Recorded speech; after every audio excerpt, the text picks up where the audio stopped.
evening, sir. Fellas.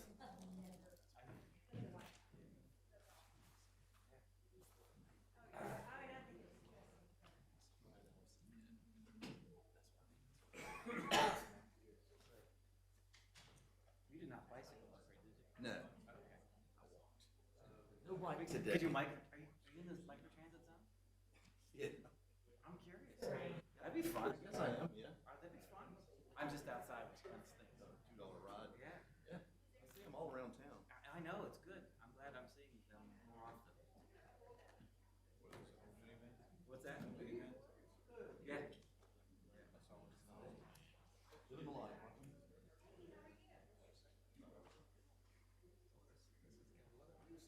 Yes, yeah.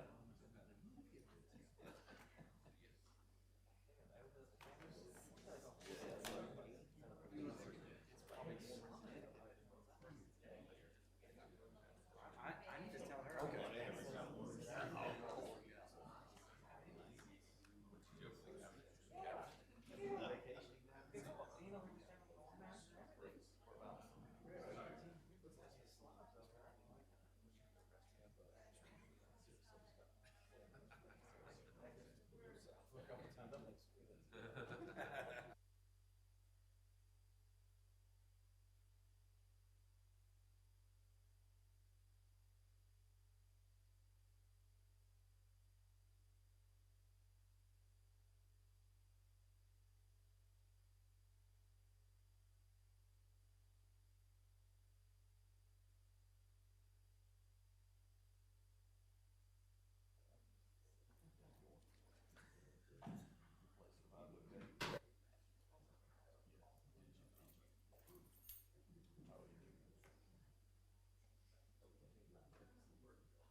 Okay, good evening, everybody.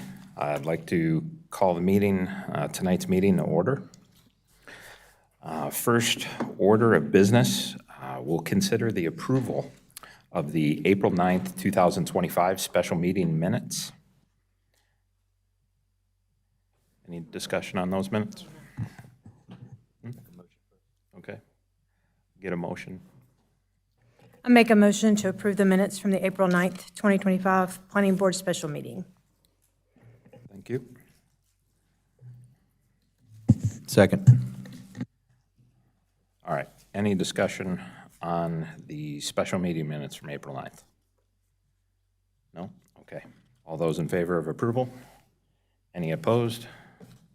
One abstention, I was absent. Okay.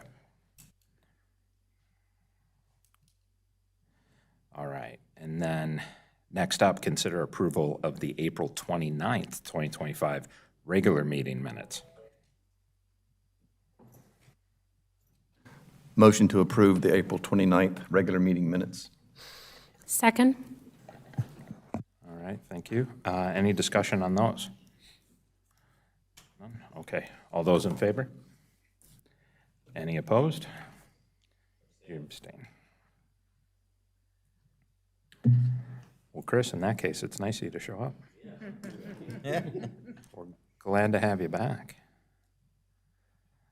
All right, public comments? Seeing none. So let's jump into the action agenda. So item 4A, first item on the agenda, consider a recommendation for petition R25-01. That's to rezone a little over 11 acres located at the intersection of Mount Holly Huntersville Road and Alexandriana Road for a multifamily development. Mr. Chairman, before we get started, I just want to disclose, it's view it as a conflict. I have a client, one of our clients is the client that's going to be on the Alexander Yards, or Alex Yards. I just wanted to disclose that. We're not involved in the project. Not involved in the Alex Yards project? Right. Okay. Thank you. Just thought I needed to bring that up. Anybody on the board have any issues with that? No? Okay, thank you. Mr. James? Thank you and good evening. Yes, does this work? Yes,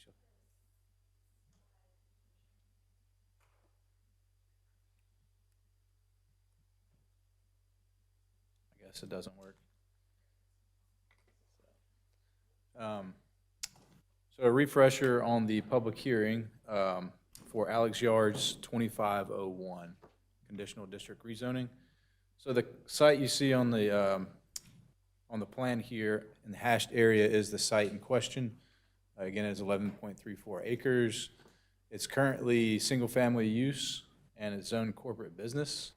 And the proposal is for apartments and transit-oriented development residential for the conditional rezone. On the screen, you see the context map of the developments that are around the site. On the left, you've got our critical watershed, so it's a rural zone. You've got some industrial to the north and the Cats Park and Ride just north of that. And then just north of Hambright, you've got the approved TOD R and E Town 1 project. A little bit about the proposed site. It is 9 apartment buildings and a clubhouse. Some are fronting the public streets, some are fronting the interior open space. The plan does offer 8 attainable units at 15-year term. The plan does meet the minimum parking requirement, 320 parking spaces, 443 are provided. There is a offering of the setup for a photovoltaic solar system. The only guaranteed solar at CO would be at the clubhouse portion. Got it fixed? Look at that. Thank you, sir. But the rest of the units will be set up for photovoltaic solar. The plan in TODR requires 30% specimen tree save. This plan saves approximately 2%. All right, let's dive into what the intent of a TODR is. On the screen, you'll see some of the items that the plan does meet and some that it doesn't. Some key items that are important in a TOD, any TOD district are the parcels should be divided into blocks and streets. Open space should be a mix of uses centered around a pedestrian village format. So retail, restaurant, service uses, and within a 10-minute walk of a transit station.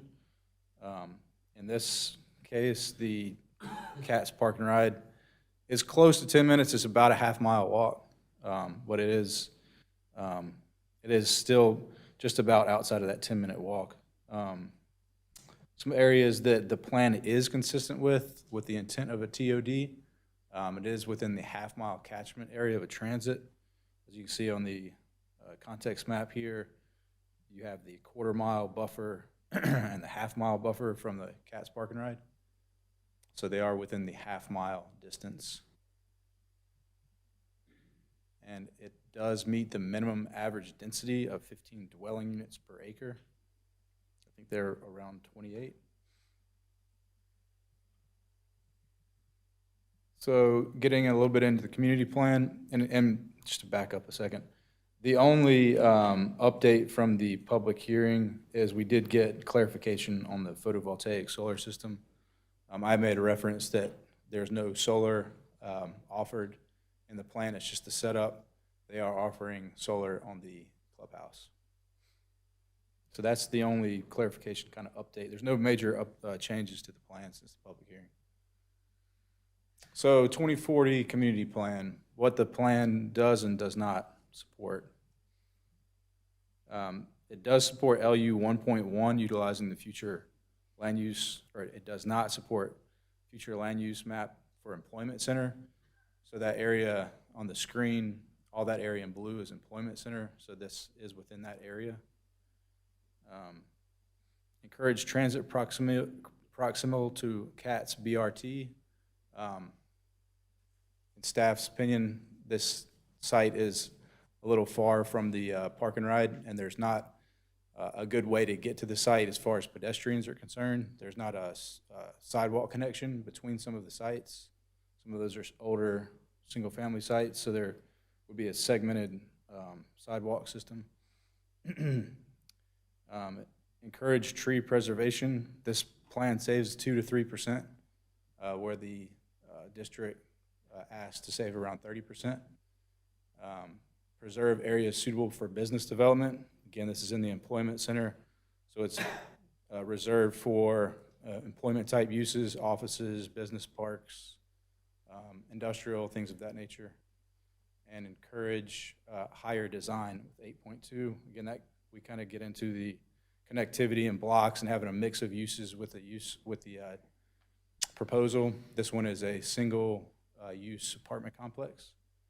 What the plan does support, it is between two thoroughfares, so intensity is proper in that, with that site as far as infrastructure goes. And they do meet LU 10.1.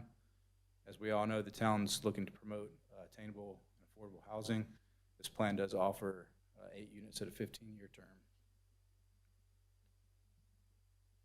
So with all that being said, staff will not be recommending approval for this rezoning for those reasons stated previously. I'm here for questions. The applicant is also here and would like to present as well. Thank you, Mr. James. Questions for staff on this? Can you go back to your zoning map and just want that blue one right there, right there. So just to confirm, I mean, you show all that is blue down there, but the area right around the property isn't employment, correct? There's a future Mecklenburg County park that you can see on the context map. In Right. That gray area. That is, well, in the gray area, that's a cemetery. And then directly around the parcel is a future Mecklenburg County parks site. Right, okay. So going back to that blue one, it's not like it's all blue down there. Like some of that should be green, some of it should be gray. I don't really know what the color is for cemetery. But yeah, it's not like we're just sectioning out a piece of this employment center. There's a couple different uses going on there. And then the other question, that Hambright and Mount Holly Huntersville Road intersection, isn't that due for an improvement that may or may not get sidewalks? I don't know of any future widening. This plan would add the side paths. For some reason, when we were talking about Town 1, I felt like somebody said there was an intersection improvement coming there. And then that would leave like 2,000 feet from that intersection down to this property that would need sidewalk. I'm just trying to, The Town 1 project would be the intersection of Hambright and Mount Holly Huntersville. I'm not sure if it's. that's what I was talking about. Oh, okay. Yeah, there would be improvements at Hambright Road and Mount Holly Huntersville. Right. So from his property, or from this person's property, 2,000 feet to the north is where we'd be missing that sidewalk gap for those pedestrians that are trying to get to the Cats Park and Ride. Correct. There's, obviously, the park site is set up for a future park. It would have to develop in order for a side path to be added.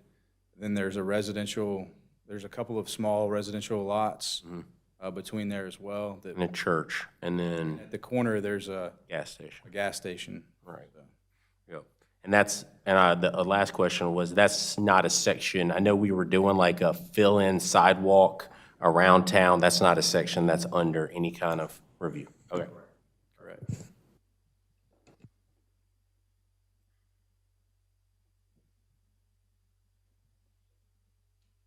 I'm going to follow up on one of Chris's questions. On the 2040 plan map that's in front of us, when was the park, that land purchased? I guess it was after the 2040 plan, right? Because it's sort of, Recently, been within the last 5 years. okay. So this plan, do you all update this based on that purchase, or, The next time we update the map, we would we update it. because it kind of isolates that. I was just curious. Thank you.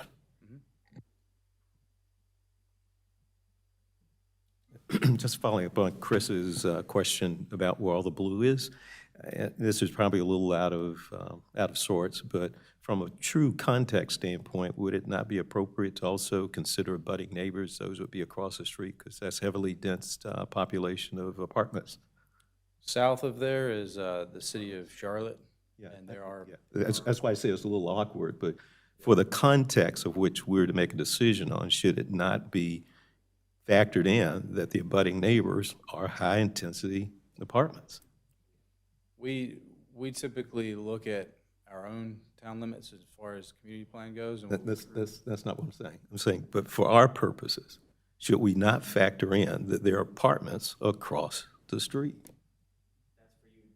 yeah, that's Counselor, is it okay for us to use the fuller context that this area, in terms of the actual area itself, the abutting neighbors are not industrial.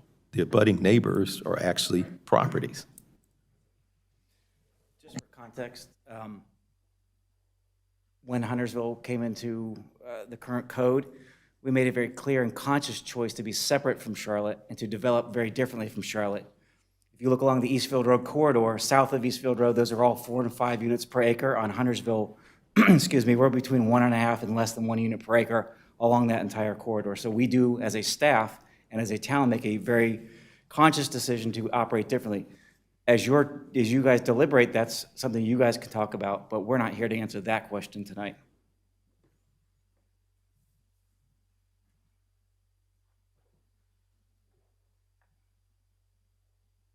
Michael, do you have other questions? No? Other questions for staff?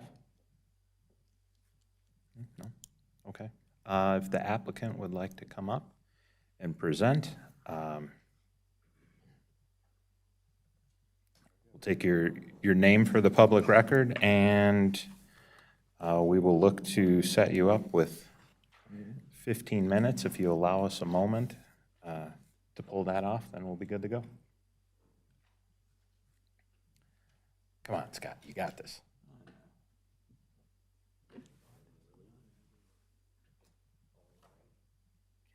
Why, is there a button on there? There we go. Oh, no. There we go. There we go. I'll give you a few extra seconds. As we I appreciate you guys taking the time tonight and the review and the questions. Ben Geisler, representing Alexandriana Partners on this project. I live in Davidson, local. We develop a lot in Huntersville. The Town One project that Mr. Boyd referenced is our project. And excited to tell you about what we're doing, and I'm going to jump in. So I think this maybe helps with that context a little bit that you guys were asking about. And this does consider what is to the south of us in Charlotte. The black and white dashed line is the city of Charlotte, town of Huntersville zoning border. Below us to the red on both the southwest and southeast corner is multifamily. Immediately around us is green, is that future park site. I'll tell you a little bit more about that. The cemetery to our east is shown here in gray. Blue is the sort of the corporate business, the typical zoning out in this area. Yellow across the street is that low density rural, because it's in the Gar Creek watershed, which is a maximum 12% impervious area, so it's kind of always going to stay that way.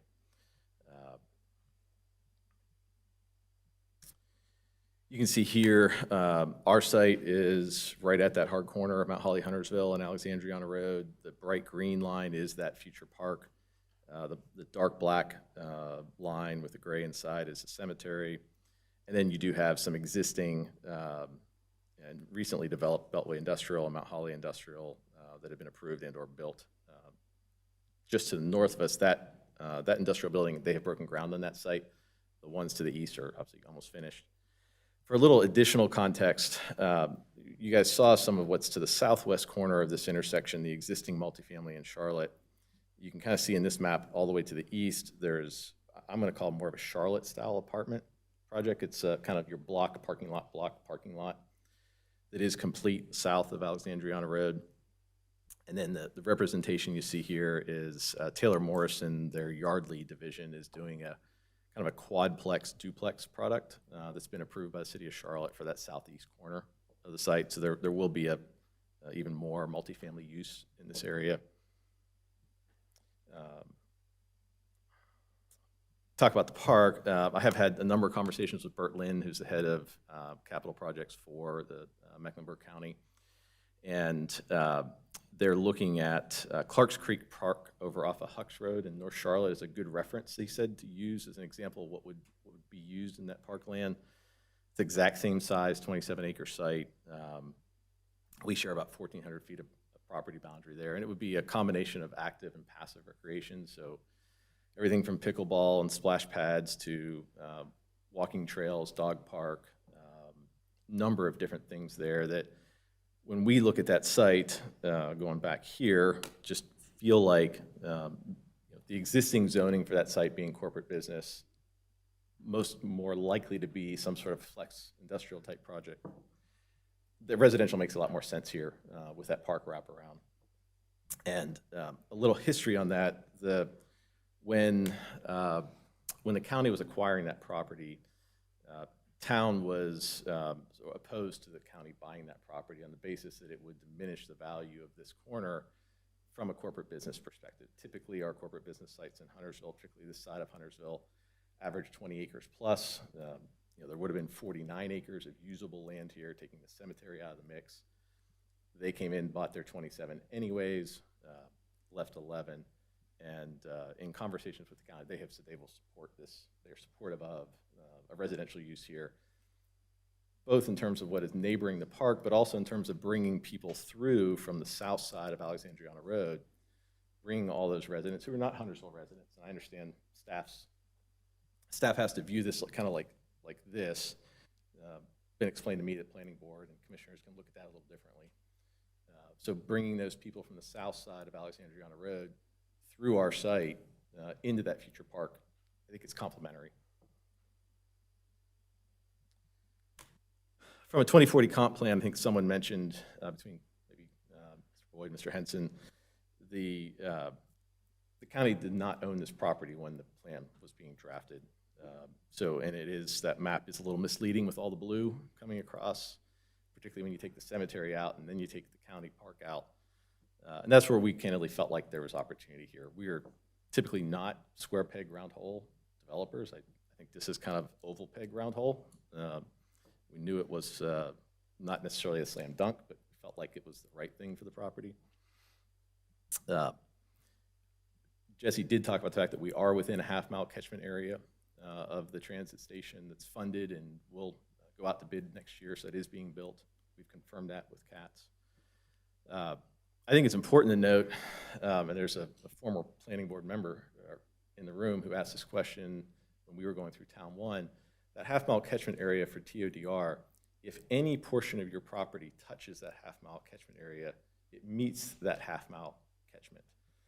Our entire site is within the half-mile catchment area.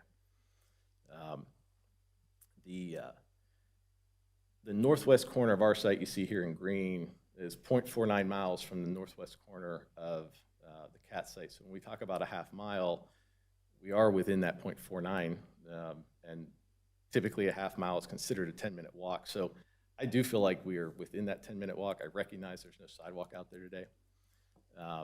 That was one of the questions that came from the commissioners in our public hearing. There was an ask made of us if we would contribute a portion of hard dollars towards a future sidewalk project, similar to what the town's doing with the Townley Bridge connector at Burkdale. They're contributing 25% of that hard cost, and we're working through that process now. We have agreed to do that, working through the final pieces of exactly how much money that will be, but we're supportive of that. I think the site works without that. The mayor asked in our public hearing if we fit inside of CAT's microtransit plans. And actually, candidly, I'm embarrassed, none of us knew the answer to that. But I did confirm with CATS that it does. Our site falls within the microtransit plan, and that the Hambright Road CATS Park and Ride will be part of the destination in that microtransit plan. And I think on that note, it's kind of important to say in the TODR zoning, it specifically says in bold, nothing in these regulations shall preclude applications beyond a half-mile radius if transportation conditions can be met. So the microtransit, I think, meets that. The fact that we're already within a half mile, I feel like we kind of already met that. If we're contributing towards a future sidewalk project, I think we kind of meet that and then some.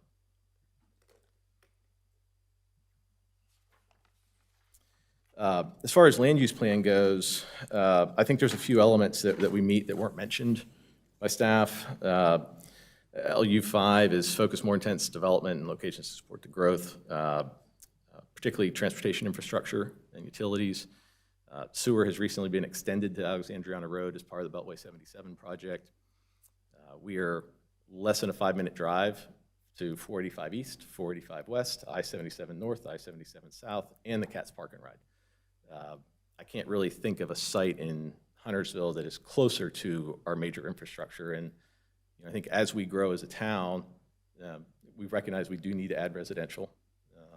Recognize that apartments aren't always the most popular thing, but I think in the right place, they're appropriate. And I think the fact that we are so close to so many different methods and modes of transportation, we can put people here with the future retail that's coming at Town One. There's a place for them for services, and we can get them sort of off town streets pretty fast. LU6, support a mix of use. So when you look at TOD, I look at TOD in that half-mile catchment area, that we do fall within that half-mile catchment area. In TOD, it talks about you may have up to 10,000 square foot of retail for every 250 residential units within the quarter-mile catchment area. So when we talk about us being held to a standard of having to include commercial here, it's kind of counter with where the ordinance is written. We talked about staff in some of our early conceptual meetings about that and sort of all agreed that it was not the best place for commercial. We're right in, right out, coming in off Alexandriana Road and full access off of Mount Holly Huntersville Road. With all of the retail and commercial going in at Town One, it just felt like kind of forcing it. And it, again, the ordinance doesn't seem to want commercial in that quarter-mile to half-mile catchment area in a TODR.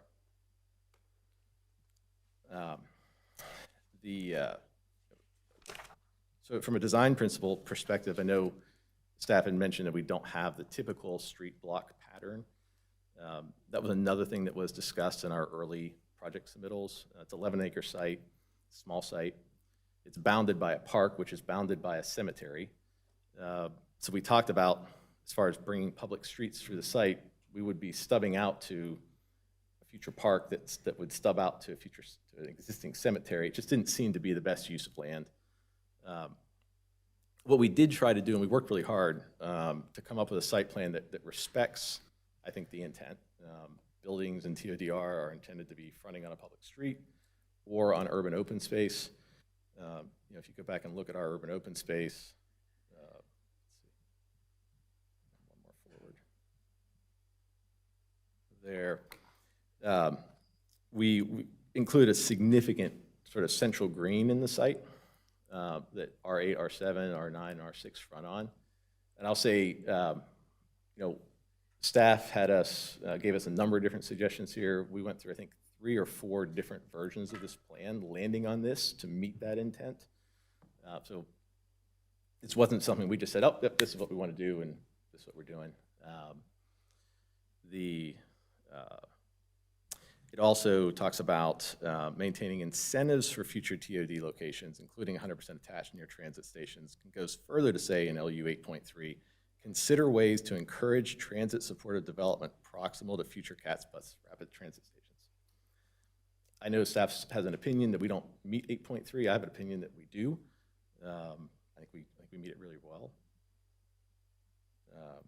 We talked a little bit earlier about site plan, encouraging that through movement to the park from the people who live south of Alexandriana Road. If you look, we've kind of created a park green space between R3, R4 at the hard corner with a long green and a number of different pathways up into the park. That town gateway, we look at that, have talked to staff, have talked to town manager, about trying to create something that's a welcoming point to Huntersville. I agree with what Brian said in that Huntersville should and does develop different than what is south in Charlotte.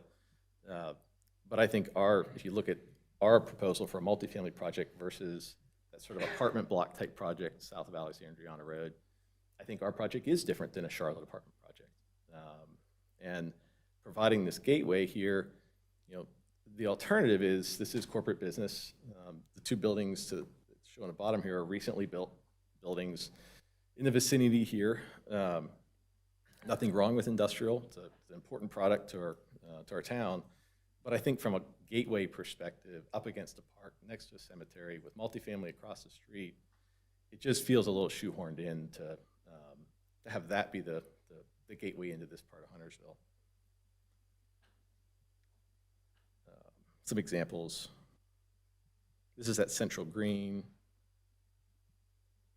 Looking at sort of an activated space with a number of different activities closer to the pool and the clubhouse. So you see sort of one or two of these in other projects. We're looking at all of them. Fire pit, sort of a softening into a garden yard, again, encouraging that foot traffic from the south going up into the park. We do have 8 affordable units in the plan, deed restricted for 15 years. So the affordable units, when we proposed Town 1, we were the first developer in Huntersville to propose affordable attainable units in a project. We certainly want to continue that path. I think, these guys didn't object, that we're the first multifamily developer to propose active solar in one of our projects. To kind of follow up on what Jesse had said, we are proposing 20 kilowatts of installed active solar power on the clubhouse, focal point, front and center, top of that green, really kind of own it, not hide from it, and then setting up the other buildings to be solar ready. One of the big issues with conversion for future solar tends to be the roof structure is not strong enough. So you got to put 2,000 pounds of panels up there and you get in a fight with your engineer. So we're gonna engineer that roof structure to meet that, and then add conduit chases from the attic to the electrical room, so you could have an easy conversion in the future. On the economic impact perspective, it's a $75 million construction project. I think the real key, if you look at the tax impact to Huntersville, it's about $180,000 a year versus $3,200 today, versus on average $20,000 or $30,000 for our industrial products in this area. I appreciate you guys' time and listening to the presentation. Happy to answer questions. Thank you. And we'll just wait a sec. There we go. Only takes 10 times. There we go. There we go. All right, we're ready. I actually have a couple questions for you. So I know it's been pointed out already, even in staff's presentation, but the very first sentence of section 3.2.13 of the town zoning ordinance describes the intent of TODR, right? And transit-oriented residential district is established to support higher density residential communities that include a rich mix of retail, restaurant, service, and small employment uses within a pedestrian village format. And the second half of that sentence is directly missing out of your specific project. And that's probably the biggest thing here.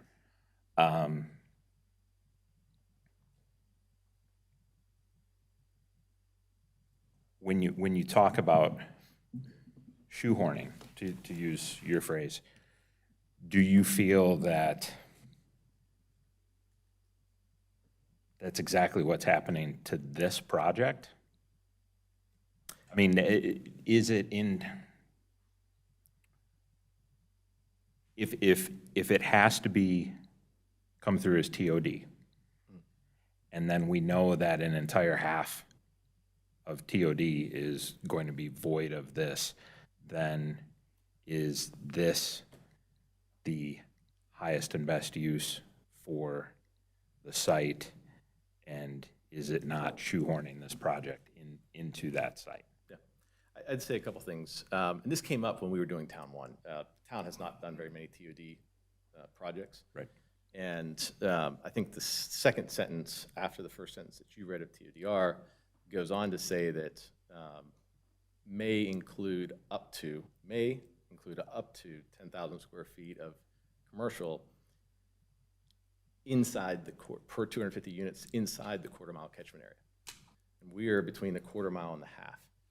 So my perspective on that is you're looking, TODR is this big, it's got this core, we are outside that core. If we were in like Town 1, for example, our retail is inside the quarter, we're all residential outside, And we actually broke it up. We couldn't get enough retail. So we broke it up into TODE and TODR even. Right. And so I think because we were outside that quarter-mile catchment, and that part of the ordinance actually sort of conflicts with that first sentence of the ordinance, so much so that when we went through our Town 1 rezoning, we went through it as though the whole thing was TODR until pretty late in the process when we and staff and our attorney all realized, oh my God, we can't do as much retail as we want. So I think there's a little tension in the ordinance at that point. As far as why TODR as opposed to maybe a different zoning, we were able to, our zoning plan comes through with 0 modification requests. If we had come in like highway commercial, maybe would have been our next best option. Highway commercial does not allow 100% attached, so we would have been coming through asking for a modification for 100% attached.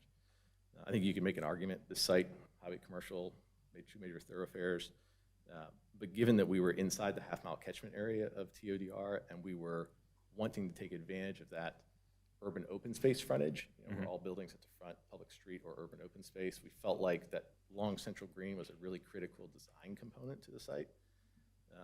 And I think had we gone through highway commercial, we would have had a lot of modifications that would have muddied things up. Okay.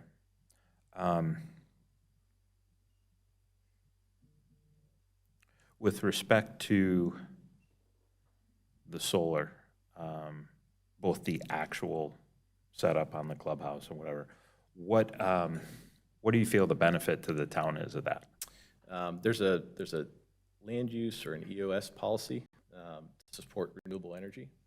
So I think, number one, it supports that. And I think that was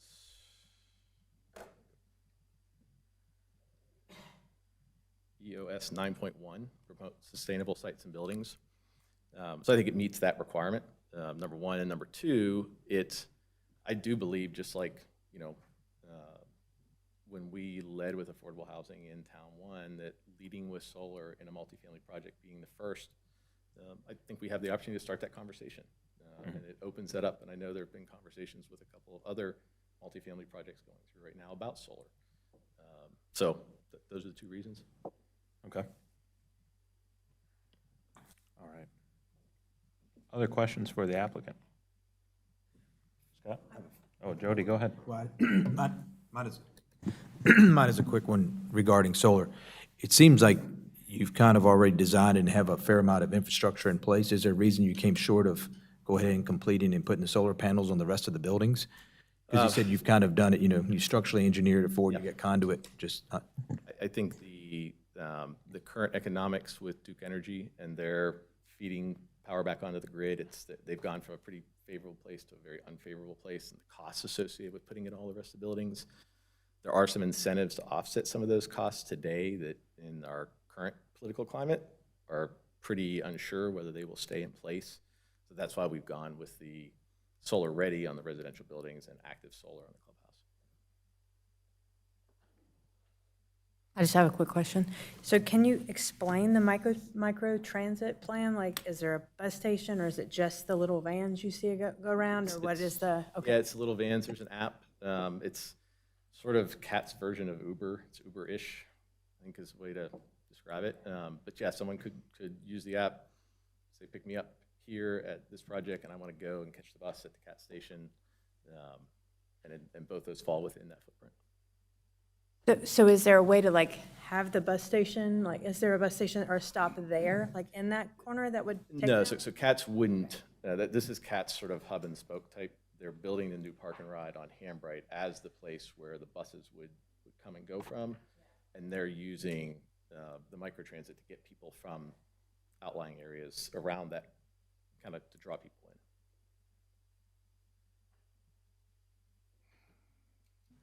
Mine's more for staff, I think, but it explores the idea of this maybe should have been highway commercial. So Jesse, could you kind of point out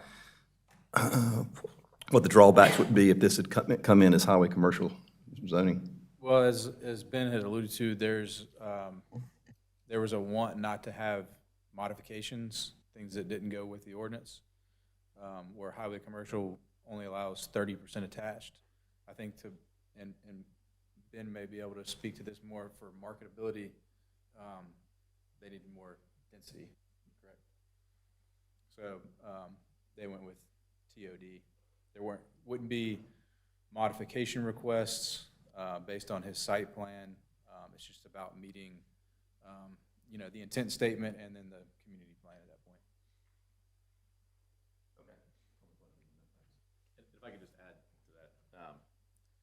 We did talk about that early in the process in our kind of like informal pre-submittal meetings and landed together working with staff that TOD was the best fit for residential at this spot. May not be the best fit in their mind, but relative to the other zoning districts was the best fit. Follow on, had there been some mixed use in here, would then highway commercial, we still have to have the 30%, right? So. And I think I heard you at the public hearing say something about you played with the idea of putting some mixed use in here, but you didn't feel it was. Yeah, for retail and services, you have to have a nucleus. You have to have sort of critical mass to draw people. We could have, and I shared this in the public hearing, it would have been easy for us to show a 5,000 square foot commercial space in one of these apartment buildings, and I can still do that. That space is not going to be leasable. I'm going to end up donating it to somebody to use it. We have over 100,000 square feet of new retail and services going in just up the street. And you can find projects around Lake Norman where there is land or square footage that was designated commercial and has not developed and won't develop for another 25 years. And the developer came in and just said, well, I'll do that.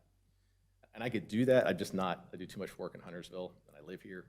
I'm just not going to take that approach to check a box when I think the ordinance doesn't necessarily call for it. Okay, thanks.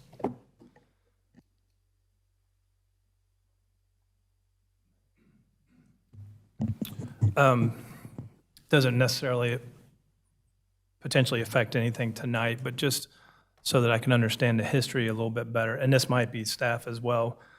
The sites, the one for the park and the one for this, were they two separate sites originally?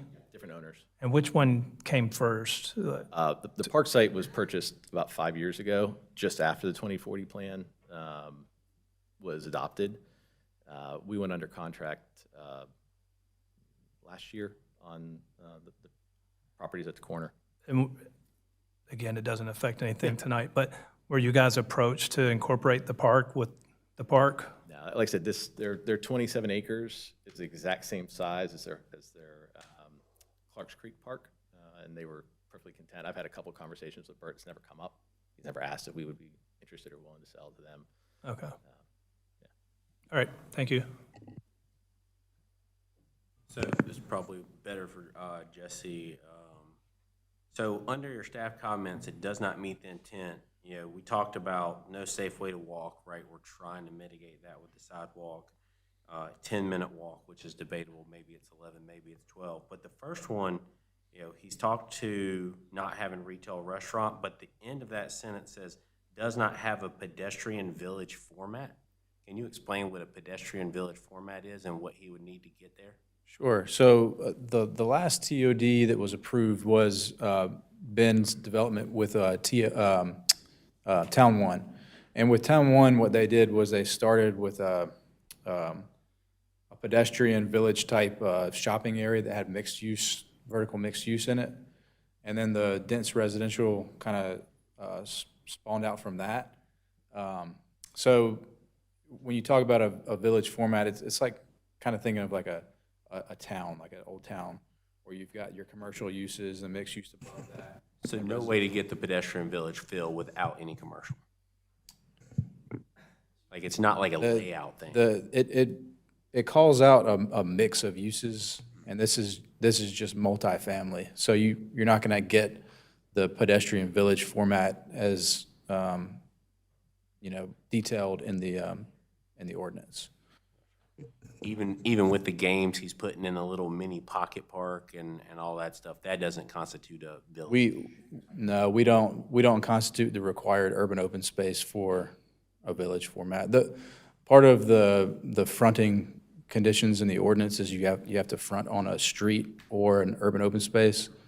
So I think to maximize the site, there was, and it works well, but coming from the corner through the site is an urban green. That's for frontage conditions. So it's not necessarily to meet a village format. Would it, on that note, would it do better? You've got the comments of having shorter blocks and sidewalks on both sides of the street, improve connectivity. Would it help if some of the buildings were broken up with through passes and things like that to make it more? So it's kind of a difficult site because with the park being on the outside, there's not necessarily going to be that road connectivity. But in order to meet a TODR within the ordinance, you're either building a TOD or you're connecting to a TOD. And this one doesn't do either of those. So that's where the connectivity portion of the staff report goes into. They have future connections for pedestrians into the park. And, somewhere down the line, maybe there's a connection with sidewalks. But in order to have a true TOD, we're looking at kind of a grid pattern of streets and sidewalks integrated within, with that mix of use within it as well, centered around the pedestrian village. So you can build onto a TOD. The ordinance allows that if the foundation was started. In staff's opinion, this was too segmented from the current TOD that was approved for the park and ride in that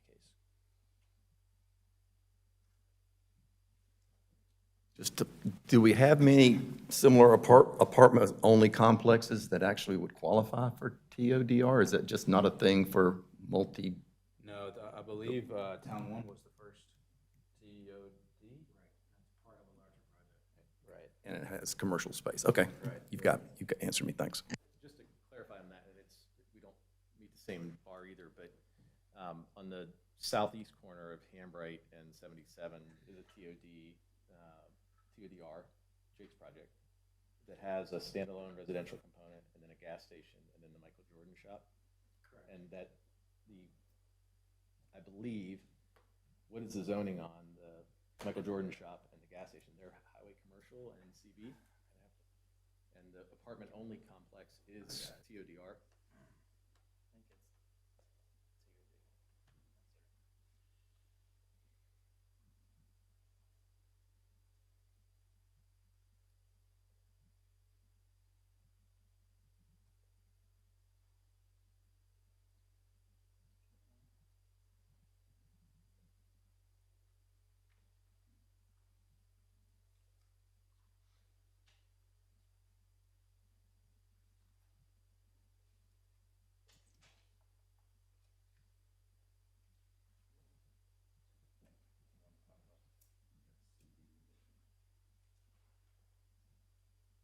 Yeah, that's correct. The Statesville Road mixed use, it does have something similar. The big difference there is that they do have a network of internal streets through that project. They've got one main road that comes through. We don't. Yeah. To clarify that, so that site is TODR with all apartments. Correct. Highway commercial gas station. and corporate business. to the Corporate south. business, so, and when we talked early in the process, introducing streets in here just did not make sense going through the park and the cemetery. And so I think that condition does exist. Zoning-wise, not. Correct. Yeah, no, and like I said, that other project, they use a network of greenways and different things to try to break up some of those things. It's the lack of public streets in this project is a challenge for us to get over. That's all.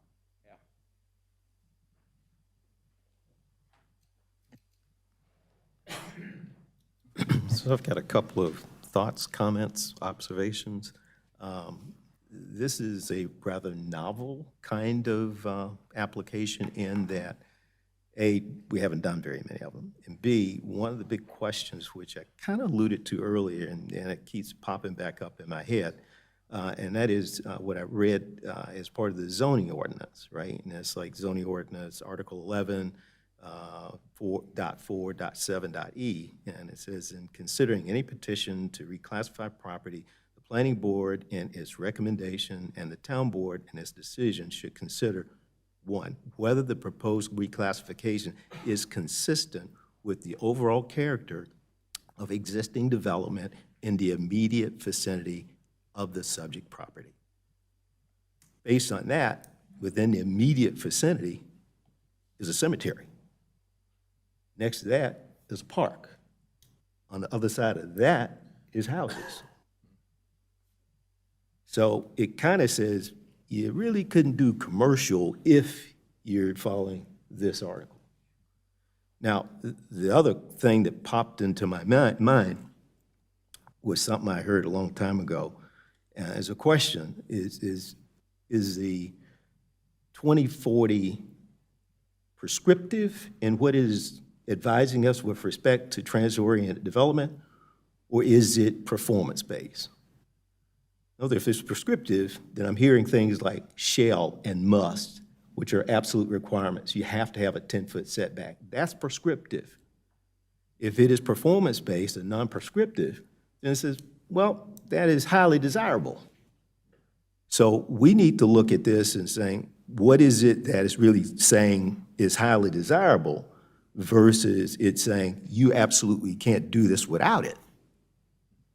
I'm just saying that's the way Mr. Pollard, reasonably to look you at have a it. question for the applicant? Well, yeah, it wasn't that's necessarily a question for the applicant, but for the board in general, because I think this is an important issue. Okay. But I'm going to lead back to the applicant in that there are a host of things that could perhaps add to the tie-in, and I'm not sure whether the board could consider now.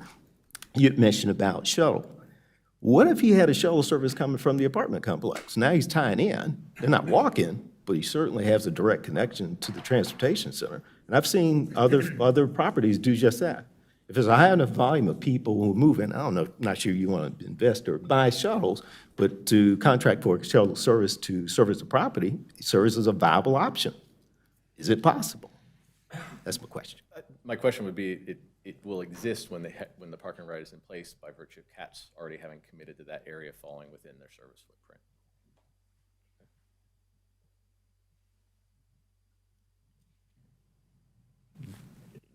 Just a counter to that. That would, honestly, that would be the equivalent of saying that Uber or a discount Uber is the answer to any development when it's connected. But I hear what you're saying. Any other questions for the applicant or even staff? No? All right, and seeing none, I will entertain a motion.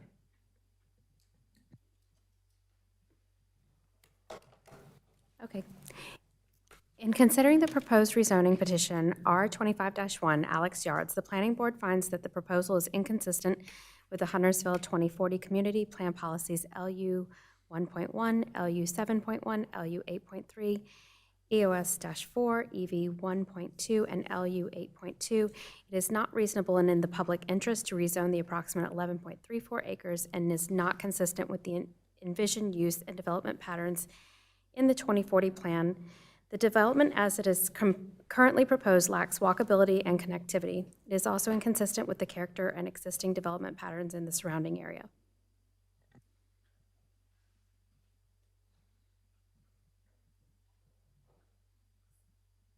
For clarification, it is recommended denial, right?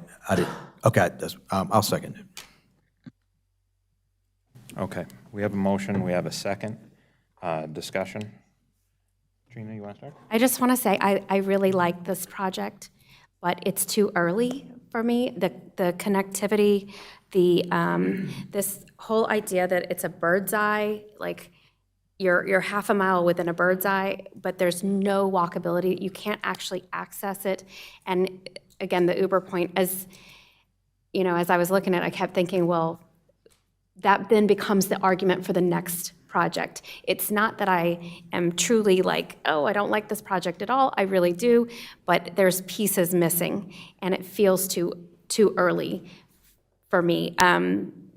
If there was, you know, sidewalk all the way around, if you had the coffee shop in the project, if you had those pieces, then, oh, well, maybe one would outweigh the other. but you're missing two big pieces. And for that reason, I can't support it, I'm sorry. One comment on that, just in fairness to the applicant, they did mention that they are open to the idea of cost sharing to the. Yes, but it's not in this proposal. I know it could be added as a condition, I'm aware, but it's just not, again, it's a little too early for me. Right. You know, if that had been something that came in with this, so we're going to do this and it's this much and whatever, then we would have all those pieces together. But that's what I mean, it's just too early for me. Gotcha. Since I seconded, I'll add some comments.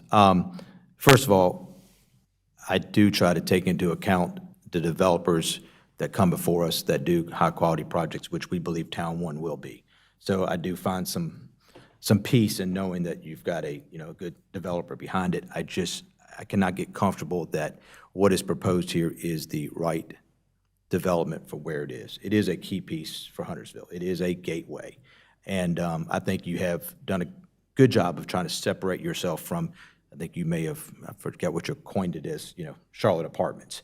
And that is a concern. I think it's not a concern of mine. I think you see it here throughout Huntersville, is that concern of another 320-unit apartment development that's going to be built, sold 4 or 5 times, and at the end of the day, in 5 or 10 years, this, will remain the gateway to Huntersville. So I have some reservations about that.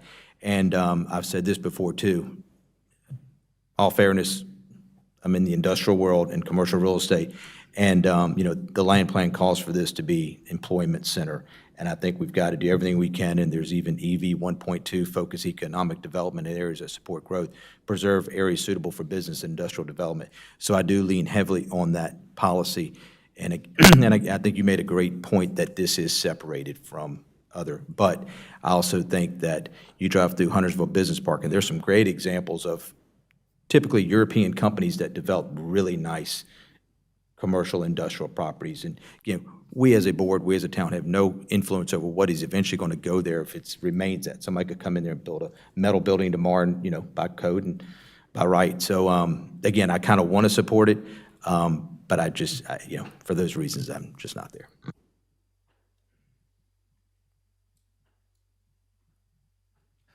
I will say for myself, my biggest issue with this is in fact the connectivity, if you will, as it relates to the sidewalk. And I do appreciate that you guys would partner with the town on the cost to some percentage.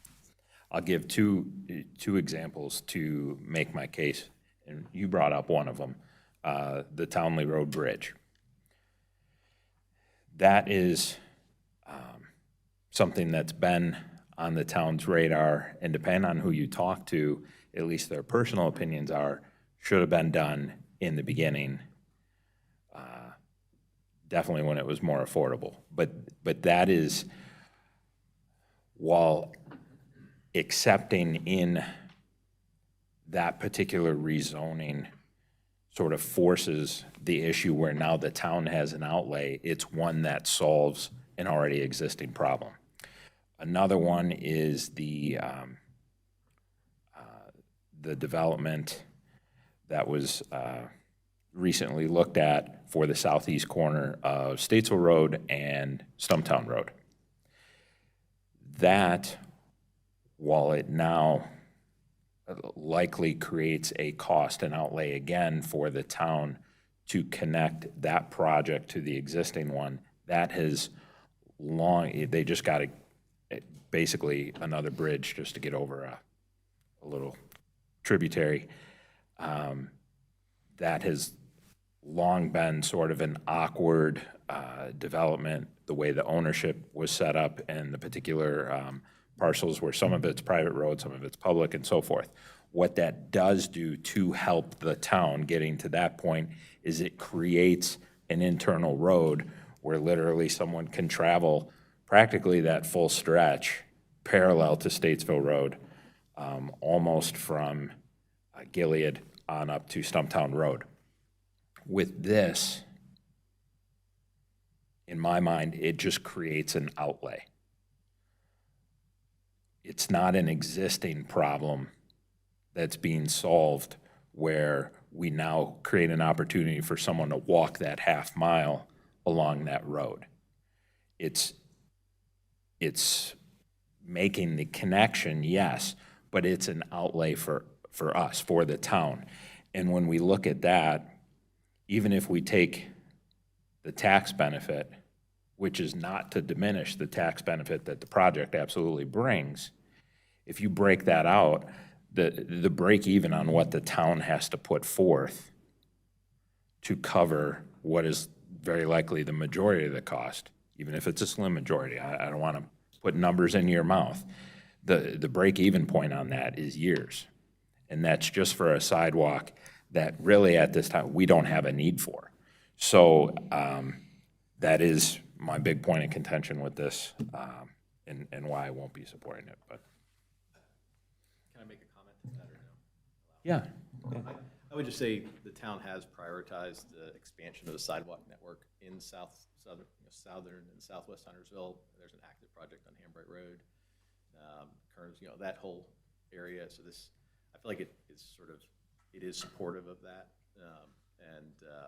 We have done some work on the cost side of things, and it would not be a very long payoff in a partnership format. So just, again, to her point about maybe being a little early, we haven't reached that number yet. But.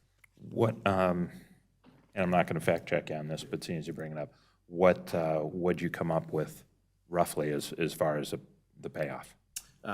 So depending on which route, and there's one of the commissioners that suggested that we tie into the southwest corner of the Cats Park and Ride, just north of Chapel Hill Church, as opposed to going all the way up and around the gas station.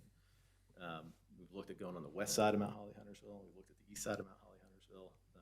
Anywhere from $300,000 to $700,000 is the total cost with right-of-way, assuming a multi-use path built just outside the existing ditch section, not adding curb and gutters. Mm-hmm. Gotcha. Thank you. Any other discussion? Jody? I'd really like to approve the project. I think with the park around that parcel of land, with it isolated like that, I think residential honestly makes a lot of sense there. I think it's unfortunate that the zoning can't match. I do feel like there's too many things that don't match for the zoning. And one of the main things is that there really isn't a safe walk for people to get to another space. But with the site and with the entrance into Huntersville and that, I don't know, there's a lot of traffic in that area. I think that's a good mix for people to get to the park and to have a residential entrance to the park. And I think it's unfortunate that the zoning is not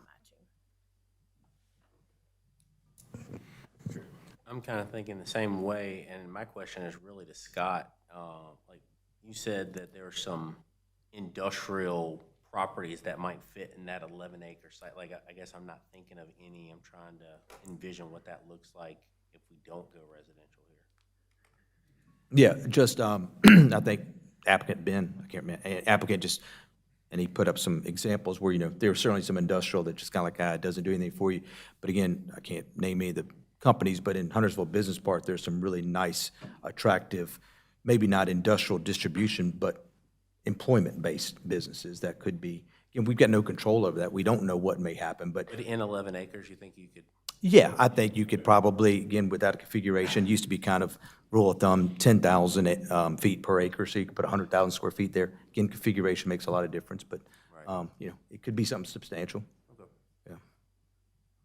And again, I've said this plenty of times, is that, especially sometimes when these things come before us, that we're quick to say no to something without knowing what can be done by right. So sometimes knowing what's going to go there may be more beneficial than just saying no to something and then you don't know what controls. So. Yeah, true. As far as this project, I'm taking a little different route. I look at that park as really my opinion, it really killed a lot of the industrial, projects that could be in that area, and kind of left this little isolated corner. And when you look at the context of, the Huntersville property, the Charlotte property all around, I think this project, to me, is a better fit, with the park and having those residents, having access to that. in the future. So, I mean, I support the project. I mean, there's a lot of things that could go there that would be much less attractive, could be more attractive. We don't know. But by right, you could get a lot of different things there.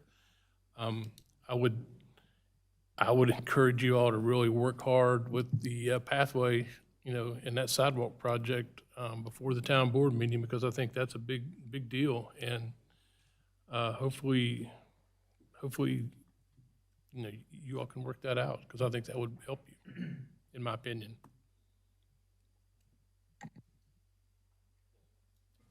But set the clock, I want to make sure I don't get cut off. You've done that a couple of times. I just want to make sure. Well, I think Jay framed it well. And I also think, from a future standpoint, we talked about industrial, but if you look at the ordinance for the town, it says, look at the surrounding properties, it has to be consistent. Now, what that park has done is basically isolated, as it said, it no longer can be consistent with industrial as neighbors, because they have no industrial neighbors. So, I really think this is a reasonable project. Is it the best you're going to get? You never get the best you're ever going to get, but I certainly think that it is reasonable to expect when I'm entering into Huntersville to see something inviting, which I think certainly residential is far more inviting than seeing an industrial item. And to that end, I personally believe that this was a reasonable project, not ideal. I think there's more work that needs to be done, but clearly it's not the kind of, what it made me think of, since I can talk a little bit, it made me think about Vermilion North. It's almost the kind of scale and size and density of a Vermilion North. The only reason they can't get a Vermilion North down there because they don't have the same type of zoning opportunity. That's what's prohibited them from having that very same thing. Because look at them, they're almost identical in terms of the profile of those two sites. They're very much the same. So with that, I won't be supporting a denial because I thought it was reasonable. And with that, I think, it's appropriate to have these kind of discussions, and perhaps as we see other TODs, we'll get a better sense of how we as a town want to treat them, because they're very new. They're babies to us. And so we're still learning. So with that, I thank you. Can you put your rendering back up, your elevation, please? At the corner or at the, like, got these? So they are three-story.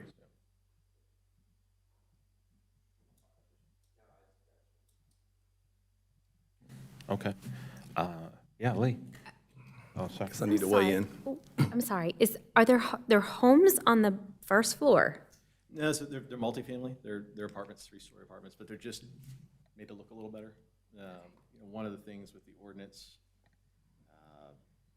this central green area is the first floor units will open up onto that. That'll be their fronting, so it has a little different feel to it. Okay. I like the project, I like the look, where they're going at, it's eating up one of our employment centers. I'm gonna have to argue the land use side on this one. And while aesthetically, it might not be as pleasing to Huntersville to look at, and we know they're not gonna be looking at dock doors and pallets stacked up, it's gonna be nice if a commercial facility came in there. But we've gotta protect the tax base too. And you can say that, I think multifamily is a drag on taxes because we build our services per capita and we collect our property taxes per property. More people you stack on them, the bigger the divisor gets and the less tax you get. If we can get an employment center in here, it serves Huntersville. If we put apartments on that quadrant, we're serving Charlotte. I'm not so much worried about sidewalks. I mean, there's 320 people in here, 2% of the available commuters actually commute through public transportation, so you're talking about 6 people looking for a sidewalk. So that's not a big deal here. It's just the use of the land, our 2040 plan and supporting it. And the point about surrounded by, there's no commercial directly around it, but there is rural on one side, there's a park on another, there's commercial to the, employment center to the north, of course, and then if you want to jump across the road, then sure, there's apartments, a lot, not as near as nice as these, I know, and a lot more dense. But if we say, okay, it could be like Charlotte's and start ignoring the boundary, then it starts to leak, right? It would go up Mount Holly's Huntersville Road, it could go down Hambright Road, and it could engulf our entire employment center. So for that reason, I won't be supporting. Okay, any other discussion? No? Okay, let's go ahead and take a vote. All those in favor of denial? All right. All those opposed?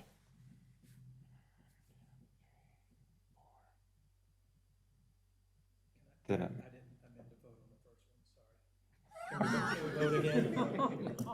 That's an abstain, as far as I'm concerned.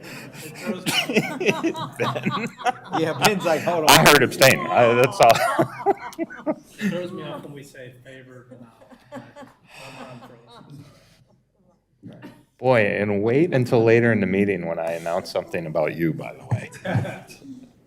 Ironic. Geez, can I do this vote again, please? All those in favor of denial? All those opposed to denial? Denial carries 5-4. Greg. I just want to say thank you guys for all the like, a lot more questions than I expected in a good way. I appreciate, you have a hard job to do, and like I said, it's oval, peg, round hole, so I appreciate you guys looking at it in a hard way. Thank you.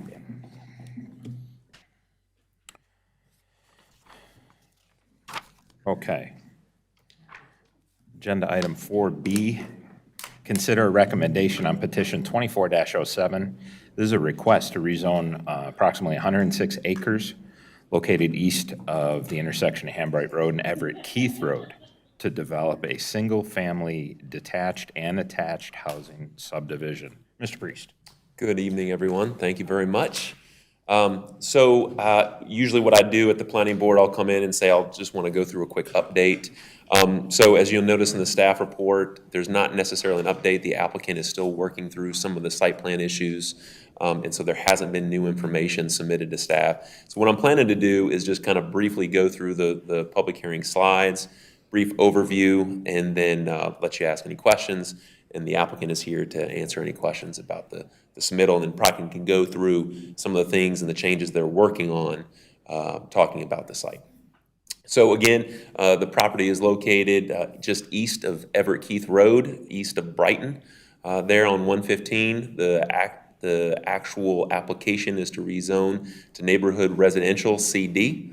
A traffic impact analysis was required, and the mitigation proposal has been accepted by engineering at this point.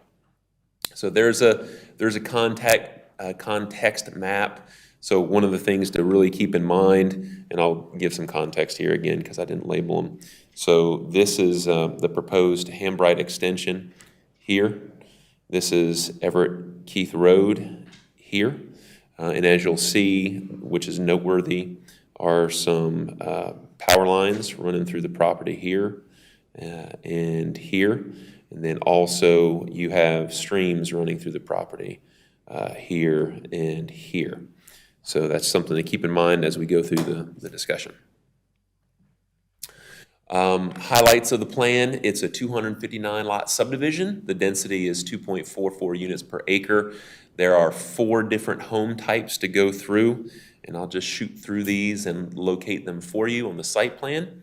So the attached townhomes are north of the proposed Hambright extension. The cottage units, which are detached, they're not townhomes, but they're rear loaded. They're detached small side setback units, are located here in this area. I would say more standard 50-foot wide lots are 99 in total and are located here. And there is a larger unit type closer to the Dogwood Estates neighborhood area here. Highlights, again, the applicant is working on updates to the items that you see in the staff report. So again, the elements, you see the streams running through the property. You see the Duke power lines running through the property as well. So that creates a difficult site to develop. Hambright Road extension is proposed to be built as you see, and there would be they would stop short of the creek, and then they're offering a payment in lieu to the town and NCDOT to be able to finish that construction through their property once Hambright is extended. Townhomes front on existing open spaces.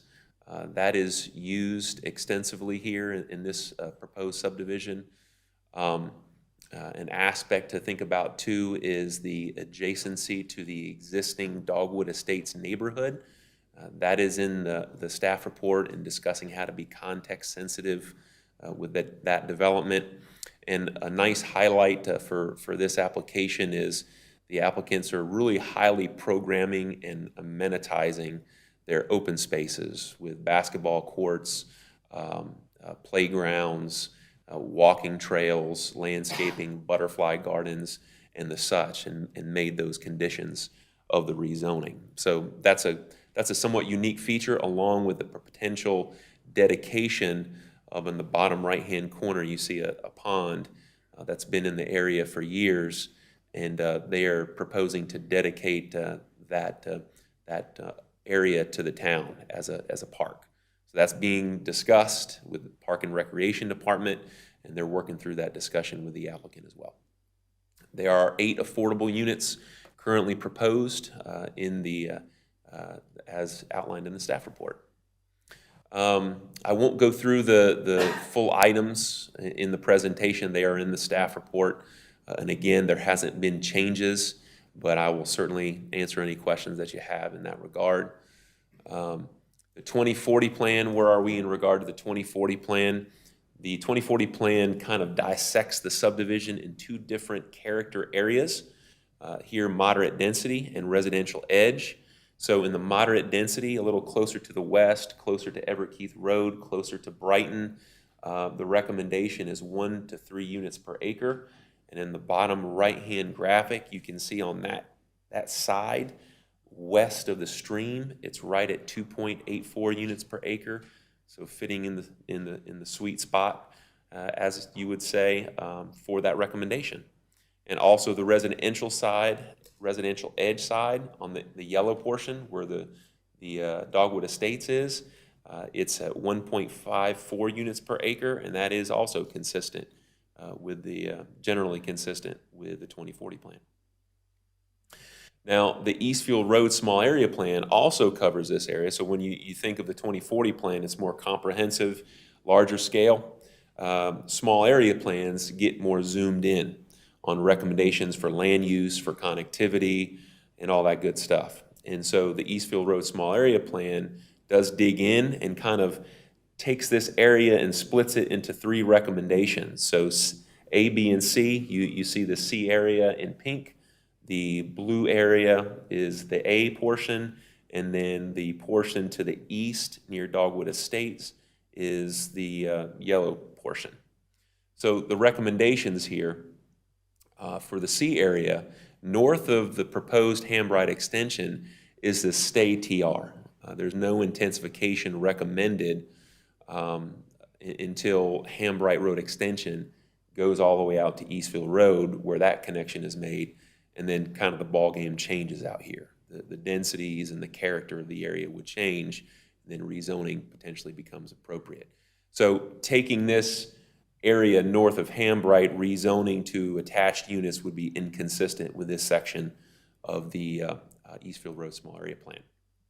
However, south of the Hambright Road, in the blue area, in the A area, calls for a mixture of industrial uses, apartments, commercial, basically a mixed-use area.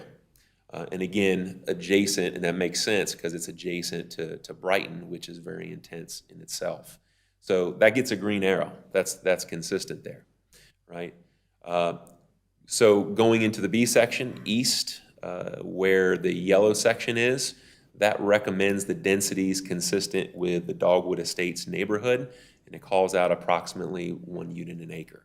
So they are sitting at 1.5 units per acre. They've got the 50-foot lots very close to the existing Dogwood Estates homes. Therefore, staff is recommending that they are not consistent currently with this part of the recommendation of the Eastfield Road Small Area Plan. The policies, the application supports the ones in the top box. Opportunities that the applicant is still working on and that we have met with the applicant on, and changes are forthcoming are there in the bottom box on the bottom right. Again, context-sensitive design, we're working with the applicant on. They're doing a good job on that in regard to infrastructure. They've got a little mini roundabout in blue to slow people down so they're not going to come very fast down Dogwood. Then also near the Golden, I forget the name of that street, Golding something tree lane. There's a raised pathway across the street in green that would also slow traffic a little bit. And we're also working with NCDOT to try to discuss what other traffic calming devices they would use on Dogwood Lane all the way out to Eastfield, because that is an NCDOT street. So anything that would be proposed there would have to be approved by NCDOT. So that concludes the presentation, other than staff supports the intensification near Brighton. More to the east, staff recommends the densities stay very close to Dogwood Lane as recommended by the Eastfield Road Small Area Plan. And I'll be happy to answer any questions that you have at this time. Thank you, Mr. Priest. Questions for staff? Michael? In your staff report, it made reference to a payment in lieu of for remaining Hambright Road extension not done by or over the stream. Explain that. I didn't quite follow what that really meant. Sure. So on the proposed site plan here, this is the portion that the applicants are proposing to build, and it would stop right there. Okay, so generally, and that's all they're required to build because that's all they need for the frontage. So going a little bit above and beyond, the applicants have said, well, you know, this area here is an area that is in our property, but we're not proposing to build it. It's too difficult to build at this time because, one, the streams, and then two, the angle at which they're approaching is going to be very difficult to move without going through the public process to move a thoroughfare. So it's very difficult to do that themselves, so they're offering to do a payment in lieu to give the funds to the town. So once the public process is through, once the alignment is changed to cross that Duke Power right-of-way, then at that time the public can use those funds to extend that thoroughfare through their property. That's where I'm getting confused, because it's a payment in lieu of, but you're saying they're not obligated to do it. They're not obligated to do it, but they're volunteering to do So they're it. going to make a contribution to the city to do the Correct. project, even though they don't have to. Okay. That's That makes correct. sense. Right, could you go to the slide that shows, I think you had listed as what complies with the 2040 plan and then opportunities? Sure. I was just going to see, have those been updated, or is that question, will you ask the applicant here in a minute? Where's my box? Okay, and if these have been updated since the public hearing? No, those have not been updated since the public hearing. Okay. I did not update them.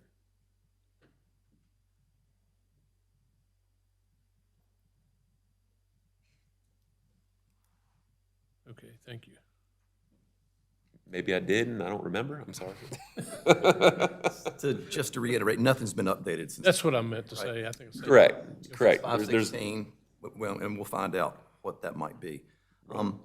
What's the age of the Eastfield Small Area Plan, and was Dogwood Estates around when that was put in place? yes, 2014. 2014, and Dogwood Estates was already there. Been there for a long time.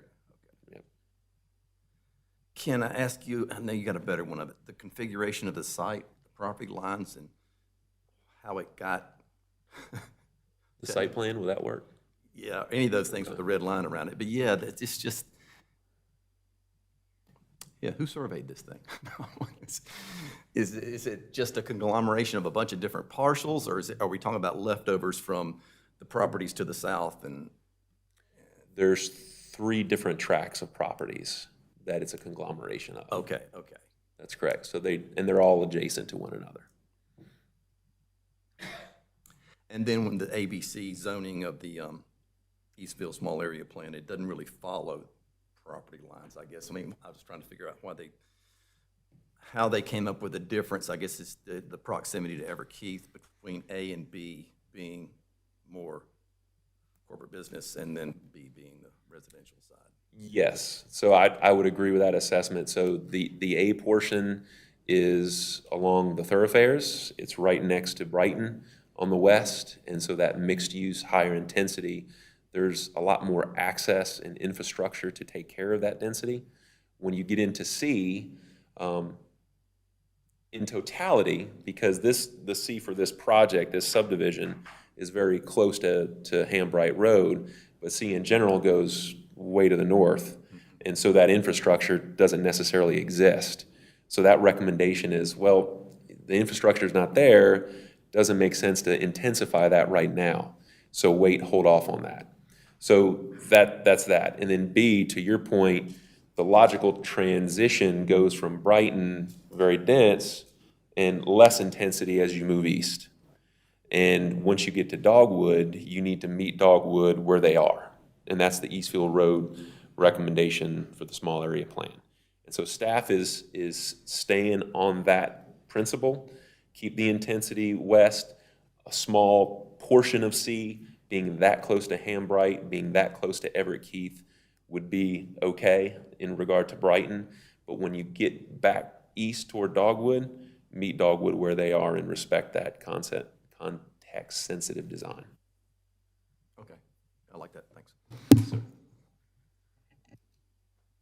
And a follow-up on that, mentioned that I guess the density doesn't necessarily fit the Eastfield small plan. Yep. But on their application, they did, on their site plan, it does look like they bumped up the sides of the lots that are closest to Dogwood. Is that correct? Is that 9 lots that are larger? Go to the site plan. That's correct. What would they need to do, I guess, bump it up even more? So that is staff's recommendation, and that's what we've talked to them about essentially taking this area here and matching those larger lots to the south. The Eastfield Estates, there's a home right here. So it's very close. The 50-foot lots are very close to existing homes in the Dogwood Estates. Okay. And again, their density east of the stream is 1.5 units an acre rather than the recommended 1.0 units per acre. So having a more context-sensitive design, having larger lots in that area would do 2 things. It would be more respectful to the homes and the massing of the homes that are there, and it would lower the density to more closely match what the small area plan recommends. And I know this was just a rough drawing, but 9 lots to double, 18 roughly, we would get them in that? That's a good estimate. Rough, okay. Somewhere around that area. Okay.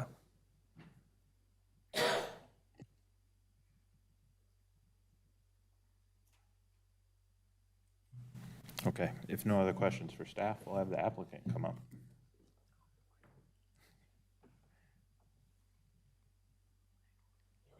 So if you would, name for the public record, you'll get 15 minutes to present. Great, thank you.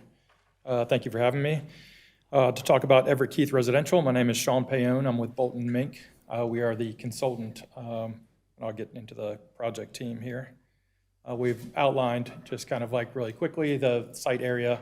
The project team is NVR, so Northern Virginia Ryan Homes. They're a top 4 national home builder with 75 years of experience in residential building and mortgage. They have some very notable projects within the Huntersville area, Brighton, Carrington Ridge, Gilead Ridge, Skybrook, Tanners Creek, and Vermilion.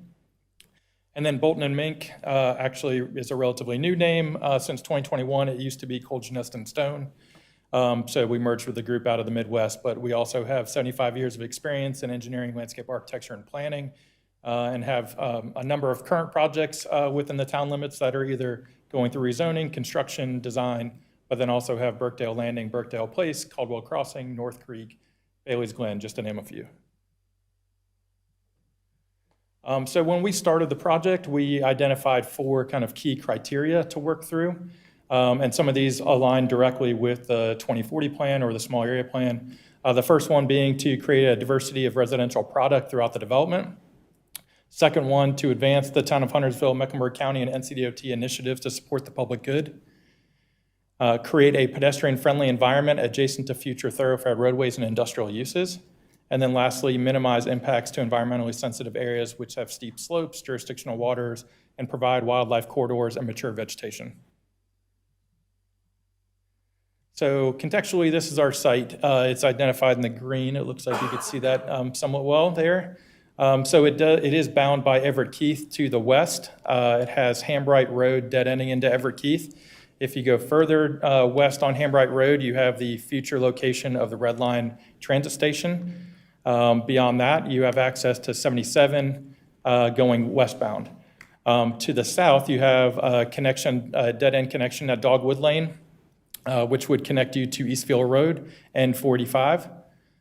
You've got a number of kind of site constraints. The blue are identified as jurisdictional waters, so there are two that are primarily cutting through the site.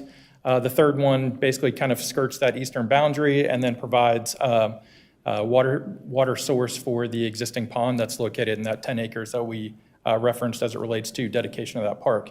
The other two items there in yellow are identifying the Duke Power easements. There's a 150-foot easement and a 68-foot easement. We've got a number of existing projects around us. So obviously the Dogwood Estates is southeast of us. You've got the Everett Keith residential project by Foundry directly to the south of us. Brighton Corporate Center Industrial, which is to the west. Brighton Future Multifamily, which is in that northwest quadrant. And then we have the construction landfill directly north. And then kind of northeast off the page is Trails End subdivision. So this is just from a contextual standpoint again. It's a slope analysis showing some of the severe topography throughout the site based on the jurisdictional waters that we have. So we were trying to be very mindful of staying away from those areas as much as possible to not create additional impacts. The red is the kind of most severe with greater than 25% slopes. So this is the site. It's 106 acres, currently zoned TR. We're proposing to rezone it to NRCD, which is Neighborhood Residential Conditional District. We are proposing 259 for-sale homes, 8 of those being attainable. An extension of Hambright Road from the intersection of Hambright and Everett Keith to the Duke Power easement. I wanted to kind of reference another kind of answer for one of the questions that came up. The reason that it's being stopped prior to the Duke Power easement is that, similar to a lot of policy planning, it's a dashed line on a piece of paper. Currently, for that Hambright extension to Everett Keith, and when we met with the multiple entities that were associated with that, Duke Energy came back and said they would not allow that crossing angle based on the alignment that was shown on the piece of paper. So our proposal is a much wider right-of-way, so it could accommodate the straight section of following the alignment, or a deviated one that Duke said that they would approve. So it accommodates both. But right now, currently, it can't be constructed based on the policy document. So we do have the proposed 10-acre park, which is the southeast corner associated with the pond. In addition to that, we've got 23 acres of open space, and I'm going to kind of quickly go through those in following slides. As Brad mentioned, we did submit the TIA, which is approved by the town and NCDOT. And as it relates to, again, kind of environmentally sensitive areas, the site is required to maintain 10% of the specimen trees on site. There's 289. That would equal 29 trees. We are saving 141, so just shy of 50%. So I'm going to quickly kind of run through all the 23 acres of open space to show kind of the intent of having these kind of more articulated spaces instead of them just being kind of open greens. So open space A is kind of the northwest section there, recreation field, butterfly gardens. To the north, kind of right there in front of the townhome units, would be a hammock garden along with kind of pedestrian meandering trails. That is just above 2 acres located there. To the east of that is open space area B. That is the pedestrian passageway, which is the frontage condition for all of those townhome units. We've got a fire pit, water feature, and that's just shy of an acre. It also connects to the fronts of all the units and also provides connectivity to the visitor parking spaces. Open Space C is directly kind of south of that. It includes the dog park. Again, with a butterfly garden, existing vegetation, and additional pedestrian connections. That's just over an acre and a half. And then Open Space D, which is smaller, but it's kind of tucked in as an amenity kind of on the western portion of the plan there, is your more kind of game table, kind of multifunctional green space area, and that's just below a half acre. All of this is just north of, this is our northern section of Hambright Road, which is primarily the townhome section. So moving to the south side of Hambright, so now we're kind of, from a contextual standpoint, you've got Everett Keith to the west there and Hambright to the north. These are our cottage lots, which are those smaller rear-loaded detached residential lots. This is Open Space Park E, and it's a park. It's going to have a playground, earth-mounded play areas, existing vegetation, native meadow seedings throughout the kind of Duke corridor there to provide a lot of consistency. Also to give back to the kind of wildlife corridor, which is kind of directly adjacent to us, following the jurisdictional water. We've got a half basketball court, and then decorative swings as well, in addition to all the kind of pedestrian connectivity and bench seating. And that's just over 2 acres, sorry. Kind of moving further south, so you've got, from a contextual standpoint, Plan West is Everett Keith. So this is basically the property that's bordering the Everett Keith industrial complex. We've got Open Space F, which is a park, to include a splash pad, kind of a multi-purpose lawn, a shade structure, again, kind of pedestrian movements throughout, but again, being able to kind of provide some open space area kind of throughout the development.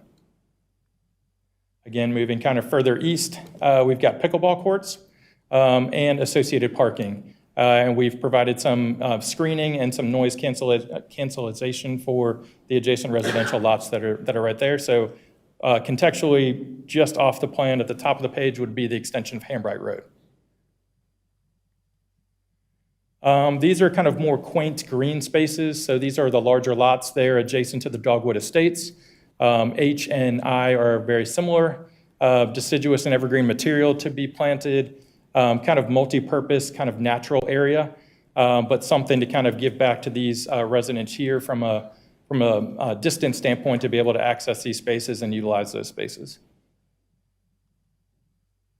So this is the product diversity slide. So 259 lots or for sale homes, 76 of those are identified as the attached, which would be the townhomes. So that's that dark orange at the top of the plan there, kind of north of Hambright Road. 75 detached cottages are in that lighter orange. The remainder of the 108 detached single-family homes are shown in yellow there. So they basically border the industrial and the Dogwood Estates, and then the eastern property that we have on the right side of the plan. In addition to that, we have 8 attainable housing units.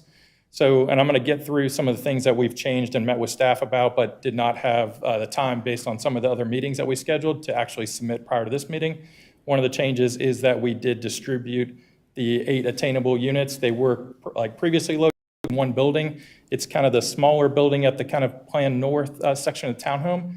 They were going to be stacked condos. We've now kind of put back the towns and distributed those throughout the attached and cottage lots. These are architectural elevations associated with the various product types. You've got in the top corner there on the left, those would be the townhome sections. The top right would be the cottage homes. And the bottom 2 were examples of the 50 and 100-foot lots. We did include architectural standards as associated with our submittal to include front porches, covered stoops, hardy siding, and brick and stone accents. So this is the public good initiatives. So we have a number of things that we've been pushing to try to give back beyond kind of what our minimum requirements are. And it looks a little bit kind of muddy up there. It looks better on my computer. So the first one being the Hambright Road extension, and that's being shown in that kind of red outline with the gray in the middle. As we discussed, we're extending it to the Duke Power easement, and then additionally dedicating the right-of-way, and you can kind of see that flare there on this sheet where we're accommodating both alignments, whatever one would get passed through the public policy. In addition to that, Brad mentioned the construction cost donation to extend Hambright beyond our project kind of termination of Hambright today. The yellow sections, we had talked about dedication of easements to accommodate the town's greenway alignment. In addition to that, a potential alignment to accommodate the county's trail. So there's an overland trail that goes through, kind of cutting across, that follows the larger Duke easement. On top of that, we're going to go back and reference that 10-acre park, which is that southeast corner of the site. So Park and Rec have been very excited about the opportunity to have that property there. Again, based on it provides an opportunity for something that they don't currently have in their system. That pond does have active fishing. And then this is where I referenced the 8 attainable housing units. So again, it was previously in one building. Those kind of orange stripes are where they're distributed now throughout the attached and cottage lots. So this is the pedestrian experience. The kind of bluish-green dashed lines that run throughout the site equate to 2.3 miles of project-constructed 10-foot multipurpose paths and sidewalks. So the typical local street section would either require a 5 or 7 foot sidewalk. Because we have so many kind of site challenges or opportunities based on existing, mature vegetation or really steep slopes, what we did is we're widening one side of the road to include a multi-purpose path, like a 10-foot multi-purpose path. So that is that link that kind of connects all of our open space areas. So it's connecting those 23 acres of open space areas. And then again, we reference those kind of connections to the easements that would be dedicated for future Town of Huntersville and Mecklenburg County Greenway trails. So going back to the environmental sensitivity, that was one of those criteria that we really kind of strived for. We tried to limit the number of crossings across the jurisdictional streams because of, again, this really steep slopes. A lot of the really heavy kind of mature vegetation that was on the site was in these areas, and we really wanted to kind of maintain those. There's a lot of great wildlife and things that are kind of meandering through the site. We've been out there a number of times and seen a lot of deer, rabbits, squirrels, whatever, but that was a huge initiative to kind of minimize those potential huge impacts to those areas. The other one would be there are several sections along the kind of perimeter of the property that don't currently meet the perimeter buffer, and we would go back and replant those to be able to meet that requirement. And then, as I mentioned in an earlier slide, seeding the native grasses with wildflowers in the Duke easement. I'm going to skip ahead so I can get to hear the updates. So we did meet with staff on 5/19 to kind of talk through our intended updates. I mentioned the dispersal of the 8 attainable housing units from one building into multiple lots throughout the site. We also talked about the note for dedication of easements for Mecklenburg County and Town of Huntersville Park and Rec. There is a note on there about an amendment that was creating some challenges. We're going to remove that. There's also a note that was requested to add to restrict HVAC units from side yard setbacks. We're going to include that part of it. We didn't originally intend to have a phasing plan. The entire site was going to be developed at one time based on earthwork balancing and the ability to be able to market the various product types. And then the last one, would be the heritage tree analysis, which we have completed and will be a part of that next submittal. All right. I was one slide short. There you go. It's almost perfect. Excellent. Thank you so much. Yep. Happy to take any questions. Yeah, questions for the applicant? Trina? Yeah. Can you explain the phasing? Sure. And I'm not going to be good at using the screen if I can use it. But so as I mentioned before, there's roughly about the same number of units or lots per product type. So typically, if this was an entire subdivision of 259 lots and they were all the same size, you'd be able to phase it and bring lots in because you need to absorb those lots. When you've got 70, plus or minus towns, 70 plus or minus cottages, and 108 residential detached lots, more kind of standard lots, you really need to be able to kind of utilize almost all those sections together to be able to offer enough of the products at one time. Since then, we've discussed that, and I guess, I'm not sure if I'm going to be able to write on this, but, so this section would be phase 2. So this other larger section here will be phase 1. Not that bad, okay. That gives us a pretty equal distribution of the lots, and then we can, because there is some sensitivity to the Dogwood Estates and that connection, that allows us to also put off that additional connection for longer. That was based on feedback that we got at our public input session or a community meeting. Can I get rid of that? Thank you, appreciate it. So I have a quick question. Sure. On this slide, like where it says Dogwood Lane, are those 4 homes like facing Dogwood Lane? How These does are- that work right there? Yeah, these are here? Yes. So, yeah, sorry, Dogwood is actually covering up the street, so the street extends up like this. So you have these units facing this way and these units facing. So existing homes are facing, The existing The ones new are home. facing Dogwood Lane right now. There's only 2 lots there. gotcha. They've combined lots. There used to be 4, now there's 2. So you can actually see just below the D, there's a house there. And then just below the end of the D in Dogwood, there's also another house that I believe actually faces Forest Lake. Thank you. Talk to us about the reduction of density, the possible reduction of density to the west of, in this section with Dogwood Lane. Per the town's request to. Just address that a little bit, please. Yeah, so I think we have our kind of feeling, I guess, that the intent of having those larger lots directly adjacent to Dogwood Lane. So I think there's a disparity between the Eastfield Road Small Area Plan, which calls for 1-acre lots, and none of the actual lots that are in Dogwood Estates are 1 acre. So if we went and actually built 1-acre lots, it wouldn't be actually consistent with Dogwood Lane or Dogwood Estates section. So what we tried to do was really kind of focus those larger lots directly adjacent to the ones that would be opposite of our proposed development. And as we then kind of transition, we moved back to the smaller lots. Okay. What was on your last slide?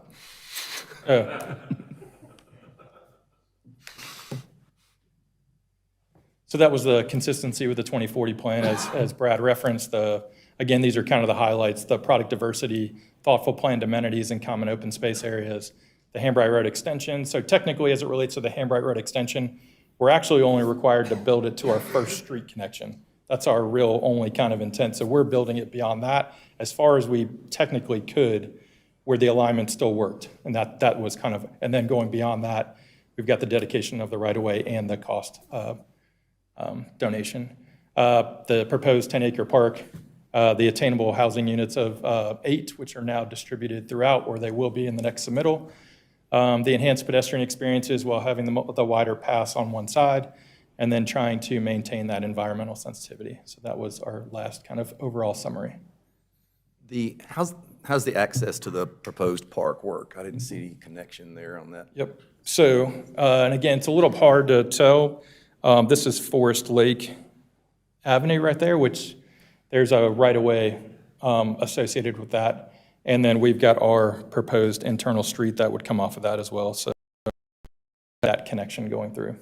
So the property kind of just to the southeast of that, where it looks like a larger lot, and then another one, that's actually, there's a house being built there, another house being built in that section, a new house by somebody else, the property owner. And that's part of the Dogwood Estates neighborhood, or it's just, okay.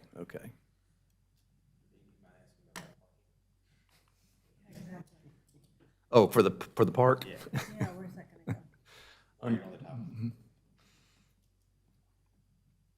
Oh, that's, okay, that is the question. Yeah, Okay, sorry. What he said. So ultimately, I mean, again, how that site kind of develops, we didn't want to, I guess, assume anything with that space. I mean, based on the coordination with Town Parks and Rec, there was some, opportunity that they felt like to be able to make these connections to the overland, which is the Mecklenburg County kind of connection going through the Greenway Trail. So really, it was more about giving up that property to make it something that was available to the town to develop as they felt like it was a need, and not something that we wanted to kind of force. Right, okay. Okay, that's all I had, thanks. Thank you. This is more of a clarity question. On the phasing, Yes. Phase 1 and Phase 2, do I recall this correctly? I thought I may have heard this within the recording from the earlier meeting. But is there a right for the current developer to be able to transfer the actual property to a second developer? Is that right? Did I misunderstand that? That wasn't, well, I don't think we've talked about that portion of it. I think that was the amendment note that was in there, which we're taking out. There was some difference, I guess, on what our intention was as it relates. So ultimately, if something happened, again, this is just an example, but we're building the right side of the plan, and we had to shift a street because of rock or something else that we got into in construction, and we needed to amend the rezoning to be able to do that. Again, I'm just using it as an example. The note basically said we didn't have to go back and get everybody that owns a lot on the western side, get their, basically to join our rezoning application to do that. That was the intent. It wasn't intended to sell off something in bits and pieces. That wasn't the intent, so that's going to go away. That whole note's getting taken off the plans. That's not clear. Just, whatever, clarity issue that was there was going to be taken care of. And I'm a bit sympathetic, small but important to a few people. The Dogwood Lane traffic calming, slowdown, staff did go through it, but they went through it pretty quick. I'd like to appreciate how those folks are going to have minimal, or at least to try to reduce down the impact that the neighborhood or development will have on them. Absolutely. So on this side of the kind of stream, that section there, which is the most kind of applicable to the Dogwood Estates section, it's 45 lots. And in the future, you're going to have a immediate connection to Hambright Road when that gets extended, as well as the kind of internal connection to get to Everett Keith to get back to 77 or 115. So from our standpoint, I think we're kind of viewing this as minimal kind of like traffic going back down Dogwood Lane. But should there be an intent from other people to kind of use this as a cut through, we added a raised pedestrian crossing, which is just kind of inside of our property boundary here. And then we've got a mini traffic circle. So the intent would be to make it not as convenient to cut through or for other people to use Dogwood Lane. Without kind of like, we're really kind of trying to steer everybody towards our development internally, our own kind of lots there.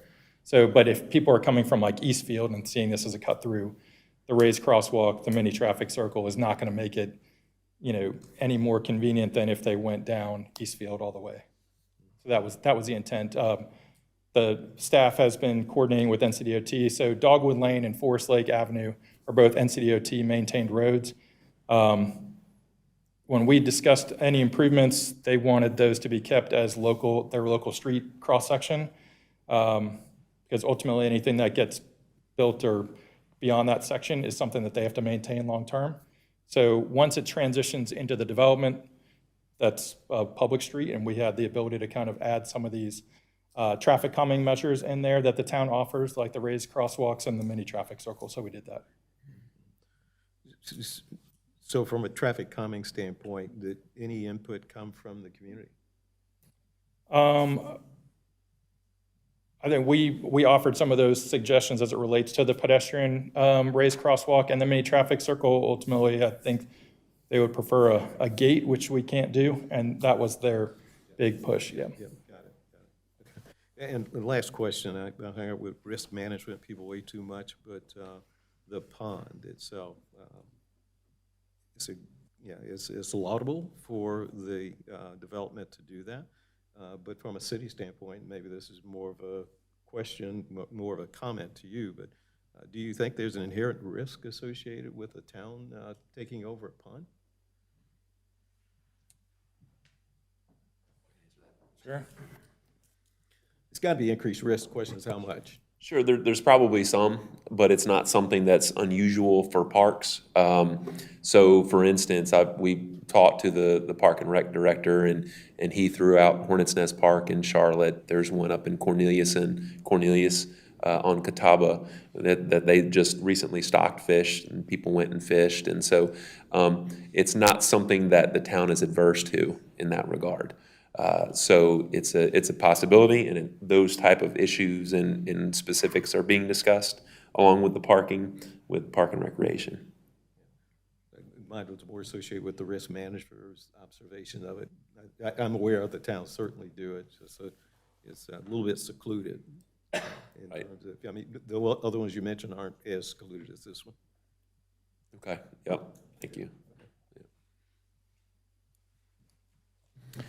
If I can ask a question to go back to Dogwood Lane, assuming that it is legal, and I will look to maybe a part two of a question to someone else after I ask you, would you find it agreeable to prohibit construction traffic on Dogwood Lane between Eastfield and Forest Lake?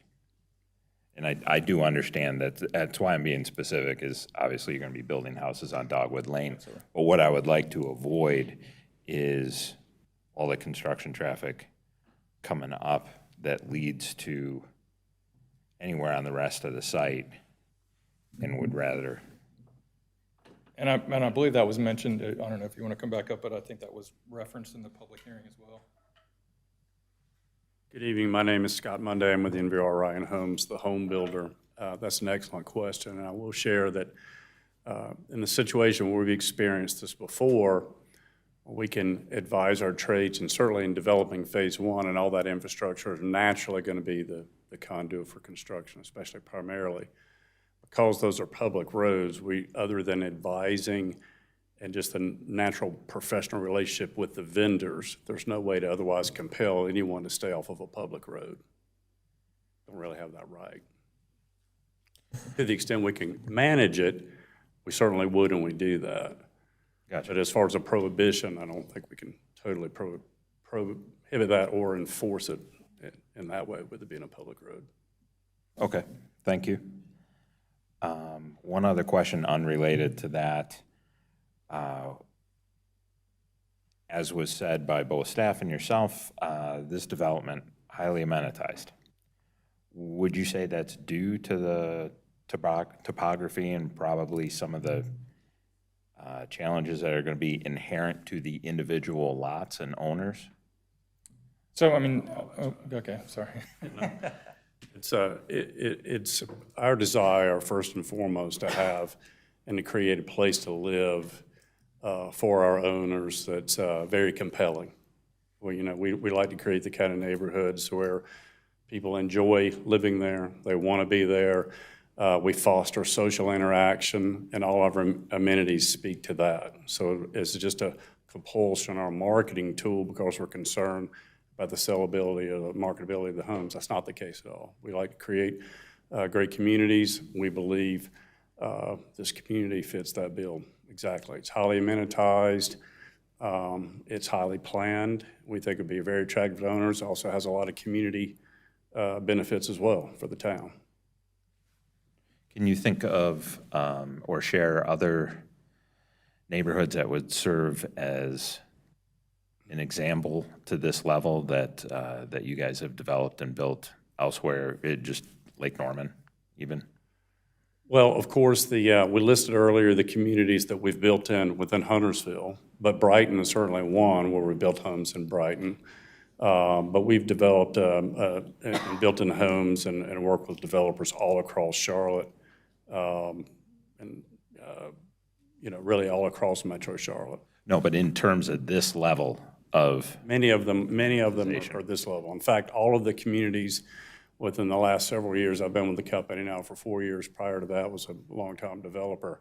All of the communities I've been associated with, and including entitling some 15 to 20 communities in the Charlotte metro area,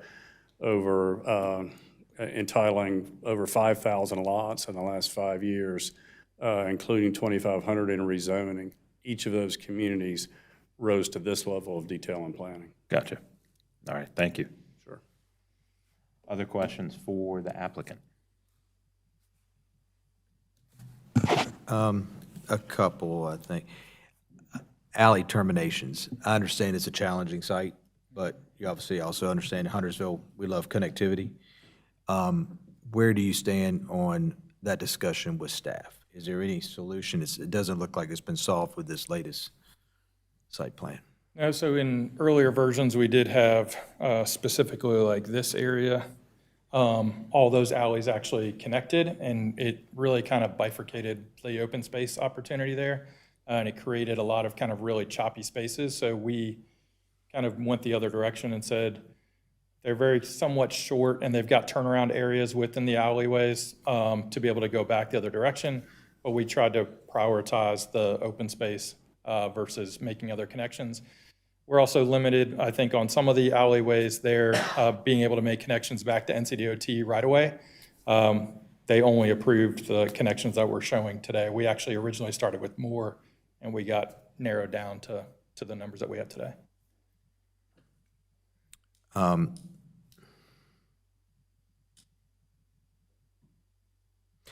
Curious, the dollar amount for the Hambright Road extension, has that been agreed upon? It has not. Okay, that to be determined. There was also, sure. Just to elaborate on that, the reason for that would be we've not entered into civil design at this juncture of the rezoning process. Post-rezoning, we would enter into civil design of the entire community, which would include the stream crossings. And then at that point in time, when all of the construction parameters, grading quantities, the nature of the stream crossing was all quantified, then that information could be provided to contractors to arrive at that cost. We'd have an engineering estimate at that time to inform the fee in lieu. But that would be after your entitlements are approved, assuming they're approved, correct? That's correct. It would be during the process of civil design, which staff understood that and that timing. And in my understanding, I'm going to speak for staff, but was okay with that. Yeah, I mean, that's fine with staff in regard to when they come for construction. I mean, it's point A and point B. So it's here and it's here. We don't know what that cost is, but they've already committed to doing it. So it's on their dime, right? Whatever that cost is, and we would work that out through engineering. And that would be any detailed in the entitlement, in the rezoning, that this would be part of it. Correct, and I think that's a note now that they're gonna donate the funds for that point A, point B. But what that cost is, we won't know, but we will know once the engineering is worked out. And there'll be enough detail that we'll be able to put a number to it at that point. Yep, there would be a number put to it during engineering. Unrelated, another question. I know there was some concern about your build to line. Has that been resolved on some of your?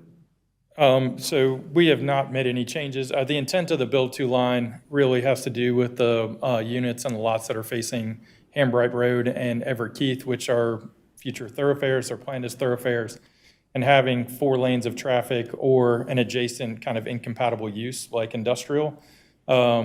We were trying to provide a kind of greater sense of place, more internal to the site, instead of pushing the homes up like we were doing on the rest of the internal local streets, which has that kind of more urban, kind of more community feel.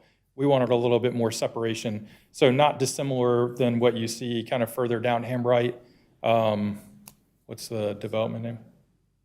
Stony Brook Station, where those ones that are fronting on Hambright sit further back off of Hambright. These are very consistent with that. So we've proposed landscape setbacks instead of like a buffer. So enhanced areas in the front to create still that pedestrian feel and not just sitting the houses back really far with nothing in the front. Is there I can't tell, is there I'm assuming there's a sidewalk down? There is. So there's a multi-purpose path that goes along Everett Keith and then on both sides of Hambright. Okay. That's all.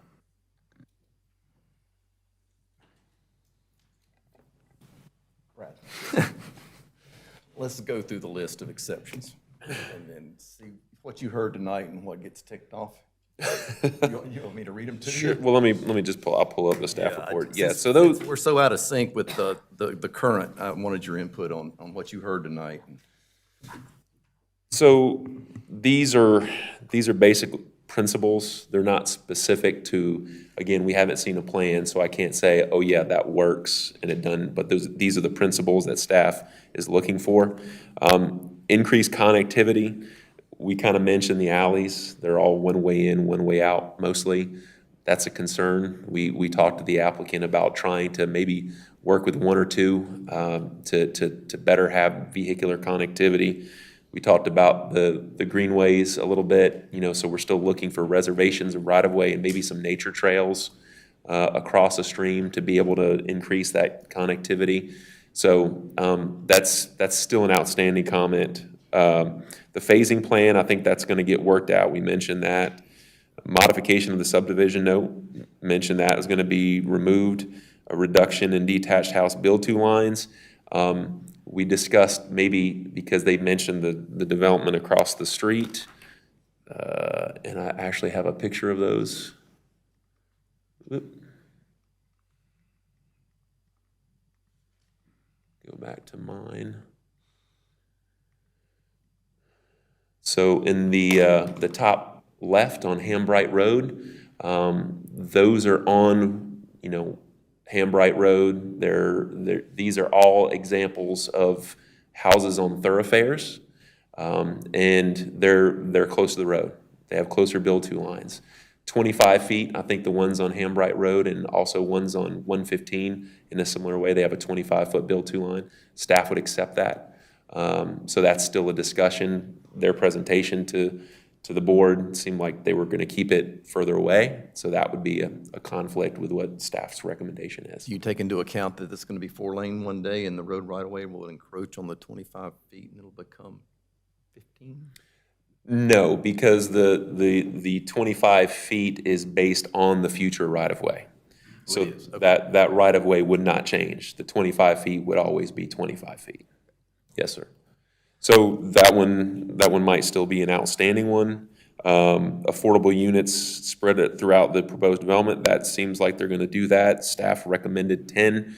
We have been getting up in that area for higher development number, 14, 15 affordable units. So staff recommended 10. That's something that can be discussed.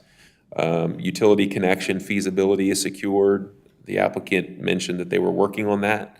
So that's still for discussion. Dedication of the pond to the land is accepted. Again, that's being worked through the Park and Rec Department and the Park and Rec Commission, and they're making recommendations, so that's still a discussion. 100 wide foot lots are expanded north to Ruby Falls Drive. So we kind of mentioned that a little bit, and just for clarification, staff is not recommending 1 acre lots. Staff is recommending that entire area, including the pond, have a density of 1.0 units per acre. The actual 100-foot wide lots are only maybe a quarter of an acre to a little bit bigger. So it's the density that the Eastfield Road Small Area Plan is recommending, and staff is essentially sticking to that. The applicant says that they're not wanting to do that right now, and that's from a marketability standpoint. We certainly understand that, but that's a conflict with the recommendations right now. Okay, thanks for running through the list. Yes, sir. Sorry. Could you just leave that back up there for a second? Sure. Because I do think those two pictures on the right side are not similar to the condition that we have, based on the fact that the bottom. Yeah, I mean, you've got the on-street parking. That's more of a local street for the Hambright Road in Brighton. And actually, I'm not actually even familiar where that is on Hambright. Yeah, I mean, that's internal. It's across from J.M. Alexander. That's literally right beside the school that my kids go to. Yeah. I drive past those every single day. It is on Hambright Road. Okay. And then the other one is more of a local street on the bottom there on the right instead of a 4-lane. It also doesn't have industrial, which is going to have larger trucks and things like that going down it. So just from a consistency standpoint. For color, top left is on Hambright, top right is not on Hambright, and the one Right, sorry, below And the one below is obviously a 2-lane road as opposed to a 4-lane road. Thank you. Yeah, that's Stony Brook Station that I was referencing up there on the left. And they did the kind of minimum with the street trees and things like that, not really creating that kind of landscape setback that we had provided in our plan set. Yeah. Just real quick, this is going back while we're in Brad's slides. Brad, you mentioned to the north there that didn't meet, where you had the red arrow, green arrow, red arrow slide, that C portion didn't really match what was up there because that was less dense up there. And I saw the slide before I realized that triangular section there just north of the property is the landfill. So do you think that that's going to get more dense than it is right now? Wasn't that your take, was once that gets more dense, then that might be okay for that C area, but until then, you wanted to keep it? Well, it's an inconsistency, right? Because it's proposed to, it's recommending TR and not go to NR. Right. Staff is more, it's more conducive for intensification right there because it's right on Hambright Road Extension. And they're building Hambright Road Extension. Right. So that seems more reasonable. Okay. But you raise a fair point that if you do rezone it, then it becomes, well, what about me in the future? What if I extend it and I want to do it? So it becomes a question. But staff is amenable to the distance to Hambright and Everett Keith to allowing that section. But if somebody came in and wanted to do it further to the north, then that would probably be problematic. I was thinking there wouldn't be a lot of growth directly from there just because of the landfill being right there behind the development. Well, I mean, this development here is immediately adjacent to the landfill and is putting in townhomes. So it's hard to say. Yeah, here.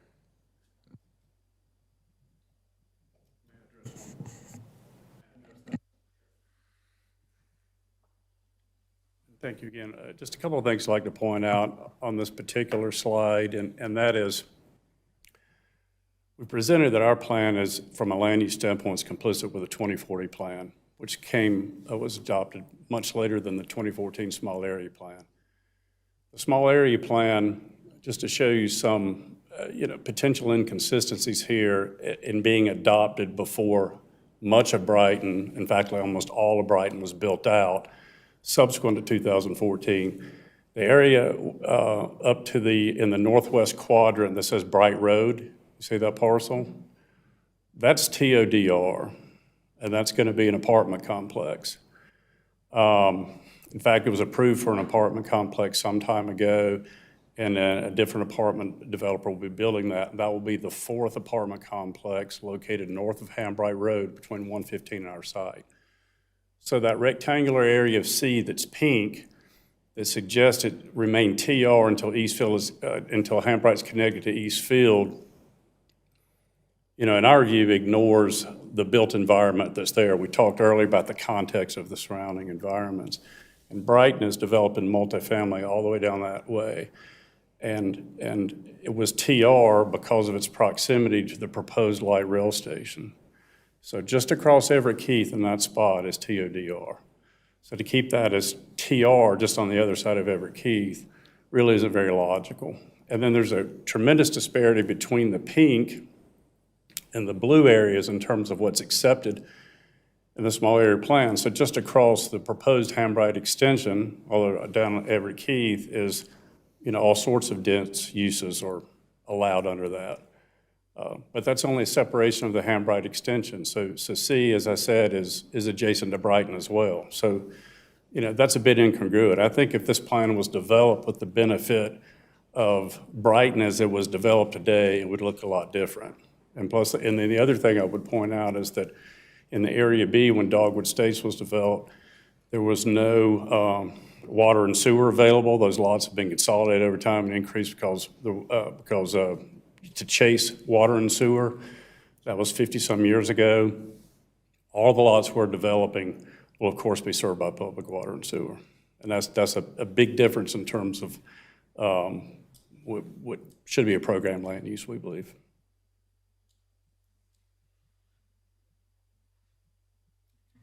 I'll start off by saying I applaud you all for including the affordable units within the development. Surely, no one would ever argue that that is nothing but a major benefit. But also applaud staff for challenging you to get to 10 units. But I certainly would have to think that one of the leading developers in Huntersville has a pro forma for a project like this, has to be able to easily justify 12 or more affordables. Your pro forma, I'd be surprised if it moves much on the needle to add additional affordables into it. It's our understanding that there are currently no for sale affordable units in the town. Where we differentiate ourselves from the other communities that have been developed and those lots, those are for rent. This is a pioneering, and we're not quite sure how this is going to work or if it's going to work. And so we proposed a mix of units between single-family detached homes and attached homes, just to see how it goes. So it's not really a question of that. It's just this hasn't been done for sale, with for sale product. That's the distinction we'd like to make. We'd love to see how it works, and hopefully it will work. I know I've got some personal experience in some cities where it does work. It works well. In fact, people are always more than excited to recognize they've got an opportunity to actually be a homeowner once again. But again, I just think from a financial standpoint for your firm and given your reputation, given your scale and your size, surely your experiment can move another couple of units and it won't hurt you. It won't. I'd be shocked if you told me this is financially going to have an impact. Not on a pro forma project this size and scale. Don't think so. Just challenge you. No, we appreciate your thoughts. Yeah. While we're on the topic, what's the deed restriction? How many years? 30. That is a commitment. Thank you.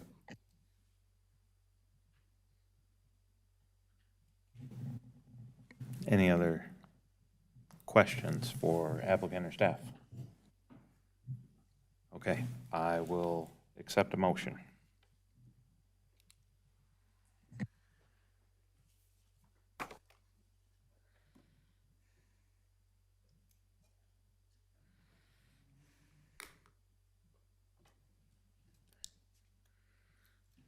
I don't want to have one written, but I can piece it together through stutter steps if you don't care. All right. We'll help you. In considering the proposed rezoning application R2407 Everett Keith Residential, the Planning Board recommends approval based on the plan being consistent with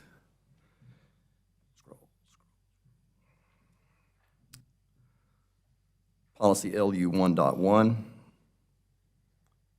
Policy LU 10, Policy LU 5, Policy LU 8.2, Policy LU 9,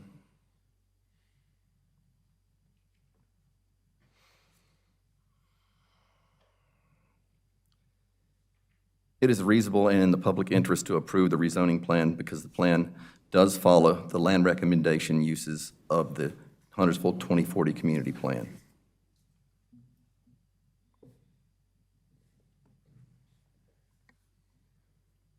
Okay.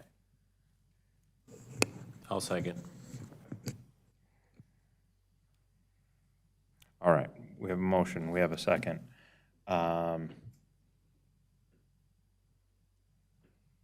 Question for staff. Do you want to see anything itemized added to that? Like as far as the conditions? Yeah, I mean, whatever the board would The like to outstanding items, recommend, and, I mean, specific conditions to that is fine, yes.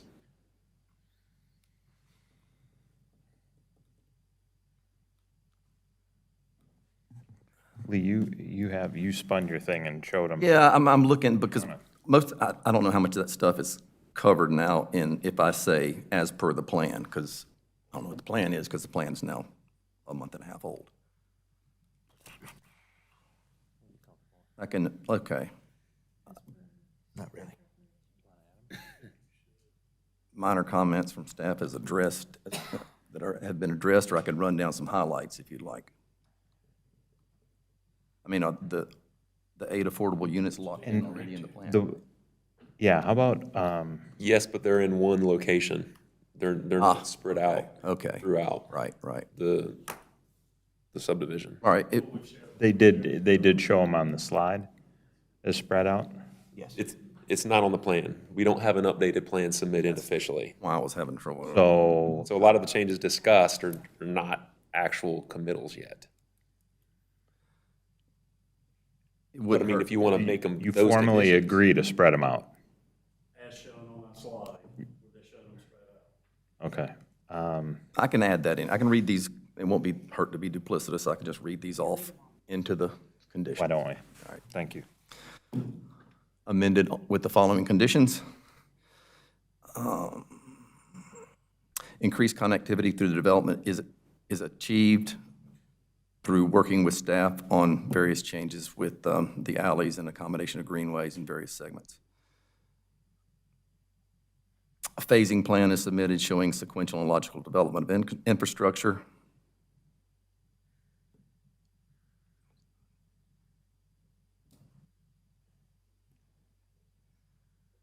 Eight affordable housing units are spread out through the proposed development and deed restricted for 30 years. Utility connection feasibility is secured. Dedication of the land to the town, of the pond land to the town is accepted. And other minor comments as directed by staff.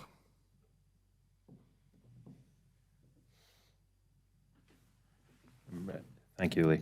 Brad, number 3 on that list where it says modification of the conditional subdivision note, that's the note that has been agreed to be removed from the plan? Correct. Yep, Okay, that's correct. all right. Okay. But I would recommend you have that condition if you want it, because it's not, currently it's in the plan. So if you recommend that, I would add it. Amend to add the condition. Sorry, which one? Oh, Number 3. a modification of the conditional subdivision note. Oh, that was the one you. Okay. So, and Chris, I'm good with the modification, second. there we go. Okay. So, we have a motion, we have a second. It's been worked through. Discussion. Lee, you want to start? Sure. I will be supporting this plan, obviously, because I feel it's the right fit, it's the right land use for the site, especially with, now that we have Brighton coming into full song since the Eastfield area plan. I don't think we're encroaching too much on the Eastfield area plan. You know, portion C was just a few acres, and like you said, we don't know what's coming to the north. And it looks like we've done everything we can to mitigate some of the impacts to the neighborhood to the southwest. I love the design, all the little park and outside areas. I understand why the alleys don't connect, because they would end up cutting right through some amenities. Overall, I think it's a great ad for Huntersville, and I'll support it. Yeah, same. I came with a motion for denial, which is why I didn't speak up, but after going through their presentation, I like the amenities. I like the thought that they put into it, the layout, the reduced densification towards the east there. Could we add a few more quarter-acre lots? Sure, but I think overall it's a good product, and it seems to fit. I like the plan. I like where we are. I just don't think we're to the finish line yet. When I first joined the planning board, it was described to me that our role, along with the staff, is to send up an application that is as complete as it can be for the town to act on. And I think all of our intentions are good here. I think reading the room, it seems like we agree with what they're proposing, but it's sloppy. And I'm not saying you're sloppy, Lee. Nobody else wanted to take on the role that you did. It is. It's meant to be a compliment. But, again, I'm the last one that wants to slow down development, but this is one where this stuff should have been handled and agreed to before it came before us. This should have probably, there should be a deferral here, and I don't want to slow things down, but it does frustrate me that this could have been cleaner. It sounds like in the last hour, a lot of agreements were made. They should have been made before it's presented to us tonight. It's just a frustration on my part, because I don't think we're doing our job in what we've done here. I think there's still work to be done, and I think they would get there. I think if given the time, the developer and the staff would get there, but I don't think they'll have the time. I'm going to 100% agree with you. I'm sitting here trying to figure out, because I came planning on a denial, and I like the product, but it's sloppy. And I feel like there's still pieces that are not quite worked out. This is too early. I love the butterfly garden, and I love the amenities. It's wonderful. The housing, affordable housing, I think you could do more. I mean, this is a big project, and I think you could do more. I still don't know how I'm going to vote right now, because I'm frustrated. So I feel like Scott, like this should be deferred a little bit.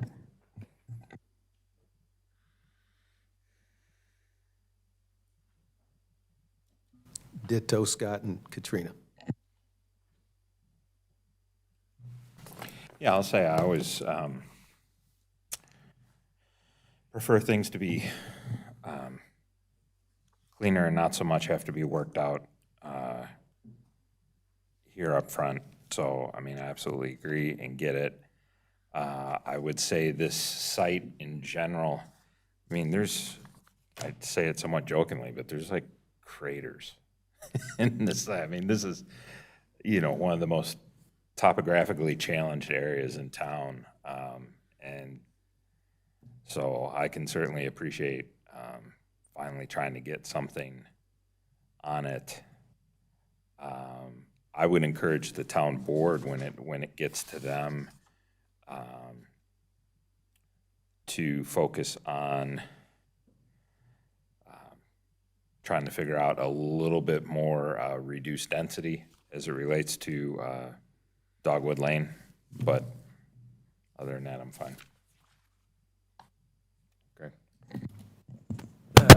It's going to sound similar, echoing comments. But I feel like lots of times we hear where we're growing too fast and need to slow down.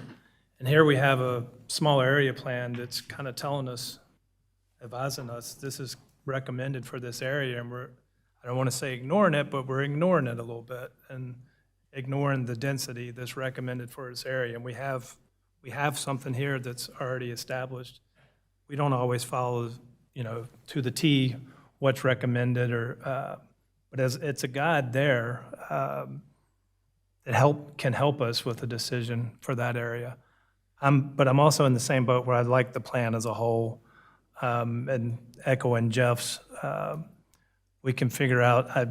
That's why I asked the question. What would staff? It sounds roughly double of what's currently proposed, increasing those lot size. But if we can get maybe a little bit better transition between Dogwood, might could go a long way and kind of help satisfy that small area plan.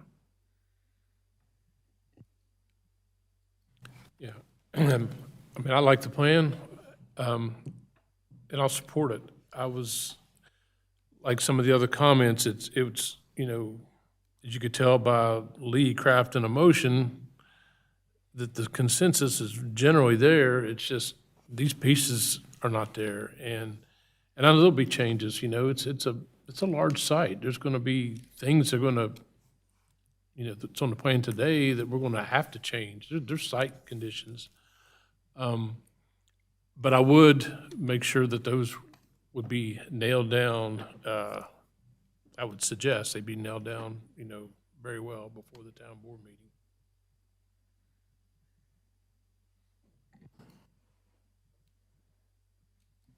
Let me just go back, and I could ask Jay this question too, on the state of readiness of this. So why is it that some of this, I'm guessing it's probably the topography of the site that you don't spend hundreds of thousands of dollars on an engineering plan until you got a sure thing.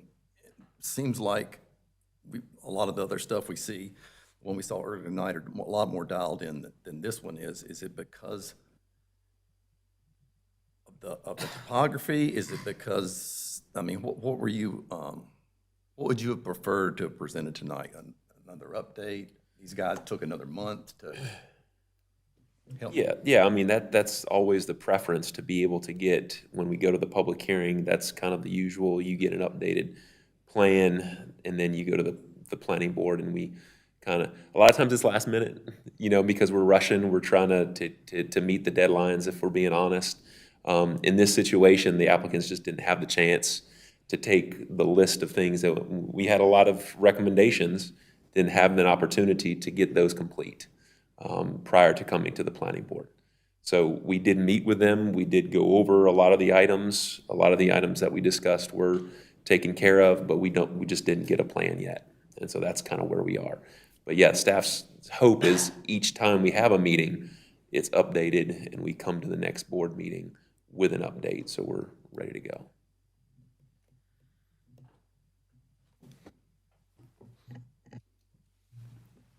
Okay. Any further discussion? No? Okay. Let's take a vote then. All those in favor?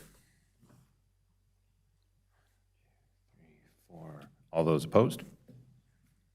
1, 2. I'll abstain. 3 abstain.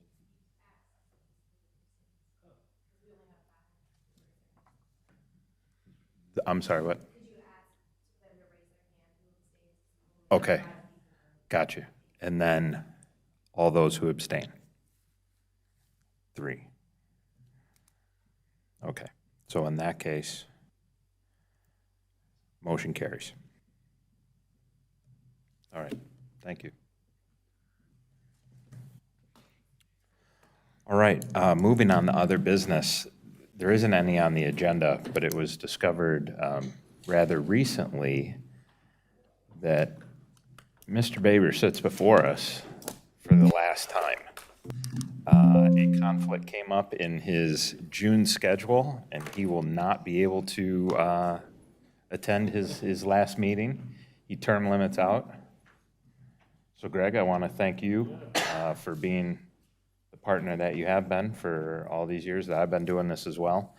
But anything you want to say? Just to put you on the spot. Yeah, I kind of like how my colleagues turned the tables on my last vote and decided to abstain from the vote. I'm the lone person raising my hand. Yeah.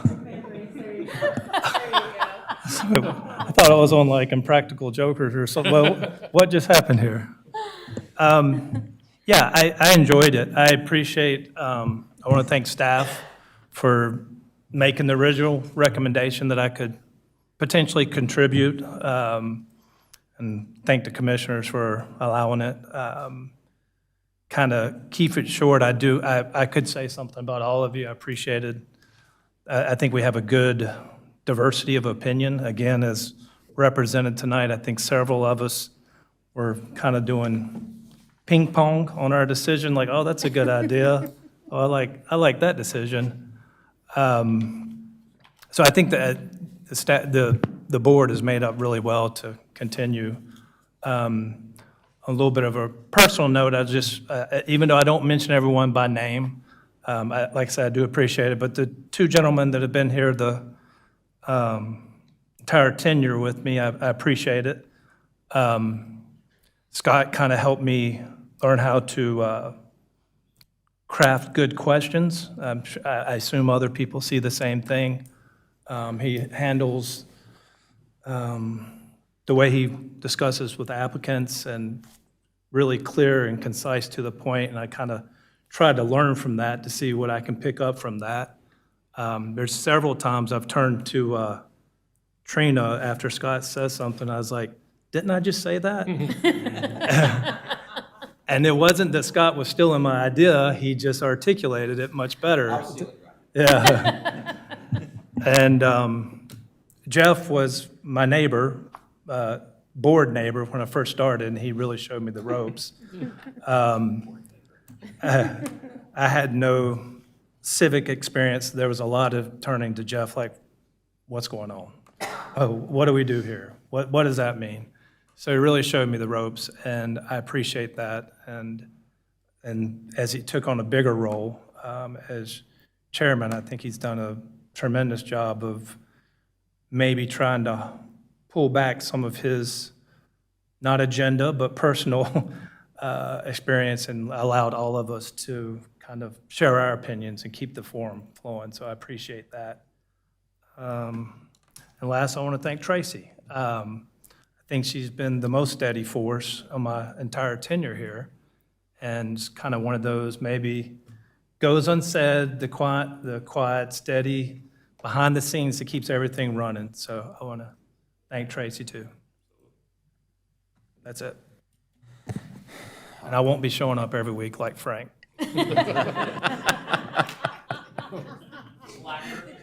Yeah. All right. Well, with that, Greg, how about you give us a motion to adjourn? Like to make a motion to adjourn. I will second that. All those in favor?